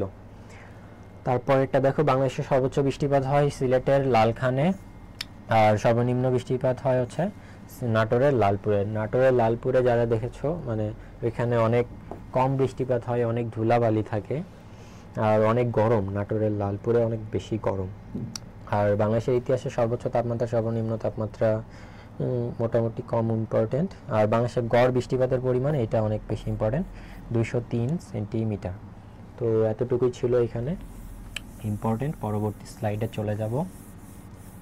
এবার আসো দেখো সর্বনিম্ন আর্দ্রতা, এটা হচ্ছে ডিসেম্বর মাসে। আর্দ্রতা মানে জানো যে বাতাসে হচ্ছে পানির পরিমাণ, সেটা হচ্ছে জলীয় বাষ্প আকারে থাকে, সেটাকে বলে আর্দ্রতা। আর হচ্ছে এখানে তোমার ইম্পর্টেন্ট কোশ্চিনগুলোর মধ্যে ল্যান্ডস্যাট এবং নোয়া, এটা হচ্ছে একটা কৃত্রিম উপগ্রহ অর্থাৎ স্যাটেলাইট। আর তোমরা যারা ভবিষ্যতে ল অথবা ল্যান্ড ল পড়বা তোমাদের একটা কোর্স থাকবে ল্যান্ড ল কোর্স, ওইটাতে দেখবা যে এই স্যাটেলাইট দিয়ে কীভাবে হচ্ছে জমি জমা পরিমাপ করা হয়। যদিও আমার এই বিষয়ে অনেক কম ধারণা, এখনও আমরা পড়ি নাই, বলে রাখলাম। বাংলাদেশের ঋতুর সংখ্যা 6টি, কিন্তু আন্তর্জাতিক ঋতুর সংখ্যা 4টি। কোন দুইটা মানে ঋতু আন্তর্জাতিক ঋতুতে বাদ যায়? এখানে দেখো তোমার বর্ষা বাদ যাবে, আর হচ্ছে তোমার হেমন্ত বাদ যাবে। বর্ষাকে বলে হচ্ছে তোমার হেমন্তকে বলে হচ্ছে তোমার লাজুক ঋতু। আর এইভাবে এরপরে আসো দেখো বাংলাদেশের আবহাওয়া কেন্দ্র 4টি, এটা অনেক বেশি ইম্পর্টেন্ট একটা কোশ্চিন। ঢাকা, পতেঙ্গা, কক্সবাজার ও পটুয়াখালীর খেপুপাড়ায় এই 4টা আবহাওয়া কেন্দ্র অবস্থিত। এরপর আসো দেখো বাংলাদেশের আবহাওয়া স্টেশন 35টি, ইম্পর্টেন্ট না খুব একটা। স্পারসো থেকে অনেক বেশি কোশ্চিন হয়, যেটার ফুল ফর্ম হচ্ছে স্পেস, তারপরে রিসার্চ অ্যান্ড তোমার remote sensing organisation. Space research and remote sensing organisation, এটার সদর দপ্তর হচ্ছে ঢাকার আগারগাঁওয়ে। তোমরা যারা ঢাকা বিশ্ববিদ্যালয়ে চান্স পাবা তারা আগারগাঁও ঘুরে আসবা, ওইখানে বেশ অনেক কিছুর হচ্ছে তোমার সদর দপ্তর, এবং ওইখানেই ওই পাশেই হচ্ছে তোমার আমাদের পার্লামেন্ট অবস্থিত। পার্লামেন্ট এলাকাটা অনেক সুন্দর, তোমরা ঘুরে আসতে পারো। পরবর্তী স্লাইডে চলে যাচ্ছি। এবার দেখো রাডার স্টেশন 5টি, এইটা তোমরা জানলা। আর এর তথ্যগুলোর মধ্যে অনেক কিছুই জানো। এখানে উষ্ণতম মাস এপ্রিল, এটা ইম্পর্টেন্ট। উষ্ণতম জেলা রাজশাহী। স্বতন্ত্র ঋতু, এটা ইম্পর্টেন্ট। বর্ষাকে বলা হয় স্বতন্ত্র ঋতু, আর বসন্তকে বলে ঋতুরাজ। আর ওই যে একটু আগে বললাম হেমন্তকে বলে হচ্ছে লাজুক ঋতু। এবার আসো যে স্পারসো এখানে তোমার ইম্পর্টেন্ট শীতলতম জেলা সিলেট, শীতলতম মাস জানুয়ারি। ঠিক আছে, এতটুকুই ছিল ইম্পর্টেন্ট। আর বাংলাদেশের বার্ষিক গড় তাপমাত্রা এটা একটু চেঞ্জ হইতে পারে, তবে এই মানে নাম্বারটা মনে রাখবে একটু, 26.01 ডিগ্রি সেলসিয়াস। এবার অবশ্য বাংলাদেশের আবহাওয়া অধিদপ্তর কোন মন্ত্রণালয়ের অধীন, একটু আগেই পড়লা, সেটা হচ্ছে প্রতিরক্ষা মন্ত্রণালয়ের অধীন। তারপরের স্লাইডে চলে যাব। জলবায়ুর উপাদান নয়, তোমরা যারা ভূগোল পড়েছো এটা মানে সহজেই অ্যান্সার করতে পারবা। বায়ু, তারপরে আর্দ্রতা, মেঘ, এই তিনটা হচ্ছে জলবায়ুর উপাদান, কিন্তু সমুদ্র স্রোত এটা কখনো জলবায়ুর উপাদান না, সেজন্য এটাই অ্যান্সার। পরেরটাতে চলে যাব যে ঘূর্ণিঝড় ও দুর্যোগের ক্ষেত্রে বাংলাদেশের একমাত্র পূর্বাভাস কেন্দ্র কোনটি, সেটা হচ্ছে দেখো স্পারসো। আর নাসা তো জানো আমেরিকার, হু হচ্ছে তোমার ওই ওয়ার্ল্ড হেলথ অর্গানাইজেশন, আর IUCN এটা সম্পর্কে একটু জানা দরকার। এটা হচ্ছে international union of conservation of nature, অর্থাৎ তোমার প্রাকৃতিক সম্পদগুলো এটা সংরক্ষণের কাজ করে IUCN। এটা তোমরা যখন বিদেশি সংস্থাগুলো পড়বা, আন্তর্জাতিক সংস্থাগুলো পড়বা, তখন বিস্তারিত পড়তে পারবা IUCN সম্পর্কে। তারপরে চলে যাচ্ছে বাংলাদেশের উষ্ণতম মাস কোনটি। বাংলাদেশের উষ্ণতম মাস জানো তোমরা এপ্রিল। তারপরে এটা হচ্ছে কোশ্চেন, বাংলাদেশের সর্বোচ্চ বৃষ্টিপাত হয় কোন এলাকায়, এটাই একটু আগে পড়লা, শ্রীমঙ্গলের লালাখালে, অথবা এই জায়গাটার নাম অনেকে লাল খান বলে, লাল খান, তো তোমরা যে কোনো একটা বলতে পারবা। তারপরে আসো, এইখানে তোমার মাটি সম্পর্কে অনেক কিছু বলা আছে। মাটি সম্পর্কে খুব একটা তথ্য বেশি আসতে দেখা যায় না, তবে এই প্রথম তথ্যটা মনে রাখা দরকার যে বাংলাদেশের কৃষিকাজের জন্য কোন মাটি ইম্পর্টেন্ট, সেটা হচ্ছে দোআঁশ মাটি। আর তোমার মাটির যে পিএইচ মান সেটা হচ্ছে তোমার 6.6 থেকে 7.3 এর মাঝখানে থাকলে মনে করবা এটা নিরপেক্ষ পর্যায়ের আছে। 6.6 এর নিচে চলে আসলে মনে করবা সেই মাটিটা অ্যাসিডিক, এবং হচ্ছে তোমার 7.3 এর বেশি গেলে সেটা মনে করবা সেই মাটি হচ্ছে ক্ষারীয় হয়ে গেছে। অ্যাসিডিক মাটি হইলে সেখানে তোমার যে ক্ষারীয় যে সারগুলো আছে সেইগুলো প্রয়োজন হয়। আর বাংলাদেশের মাটিগুলো বেশিরভাগ অ্যাসিডিক প্রকৃতির হয়। আর এইটা ইম্পর্টেন্ট, হোয়াইট ক্লে, এখান থেকে অ্যাডমিশনে কোশ্চেন পেতে পারো, যে হচ্ছে নেত্রকোনার বিজয়পুর নামে একটা জায়গা আছে যেখানে হচ্ছে তোমার সাদা রঙের মাটি পাওয়া যায়। এই মাটিটা অনেক মানে ইম্পর্টেন্ট, এই মাটি দিয়ে অনেক বাসনপত্র বানানো হয়। তারপরে দেখো এখানে তোমার ইম্পর্টেন্ট বলতে তেমন কিছু নাই, আমরা চলে যাচ্ছি পরের স্লাইডে। বাংলাদেশের পাহাড় পর্বত, এখান থেকে অনেক সময় কোশ্চেন আসতে দেখা যায়, যে একটু আগে বললাম যে বাংলাদেশের বৃহত্তম পাহাড় কোনটা, ময়মনসিংহের গারো পাহাড়। তারপরে এই যে প্রথম অনেক আগে একটু একটা কথা বলছিলাম যে কুলাউড়া জায়গাটার নাম মনে রাখতে, কুলাউড়ায় যে কুলাটা চলে আসছে, ইউরেনিয়াম নামে একটা তোমার দুর্লভ খনিজ দ্রব্য আছে, সেটা পাওয়া যায় হচ্ছে মৌলভীবাজারের কুলাউড়া পাহাড়ে। ঠিক আছে, এরপরে তোমার হিন্দুদের তীর্থস্থানের জন্য বিখ্যাত হচ্ছে চন্দ্রনাথ পাহাড়, এটা হচ্ছে তোমার সীতাকুণ্ডের মানে চট্টগ্রামের সীতাকুণ্ডে অবস্থিত। আর তোমরা হচ্ছে অনেকে পর্যটন মানে বিশেষ করে ট্যুরিস্ট যায় যেখানে, সেটার নাম হচ্ছে নীলগিরি পর্যটন কেন্দ্র, এটা হচ্ছে থানচি বান্দরবান জেলার মধ্যে পড়ে। তারপরে আমরা পরের স্লাইডে চলে যাব। এবার দেখো পাহাড় পর্বতগুলো সম্পর্কে একটু ধারণা রাখা দরকার।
পরীক্ষা, এমবিবিএস ভর্তি পরীক্ষা সবগুলোর এমসিকিউ ইনক্লুডেড আছে। তো জয়পুরি বই থেকে এখানে তোমার এমসিকিউ প্র্যাকটিস করে তোমাদের প্রস্তুতি ভালো করতে পারো।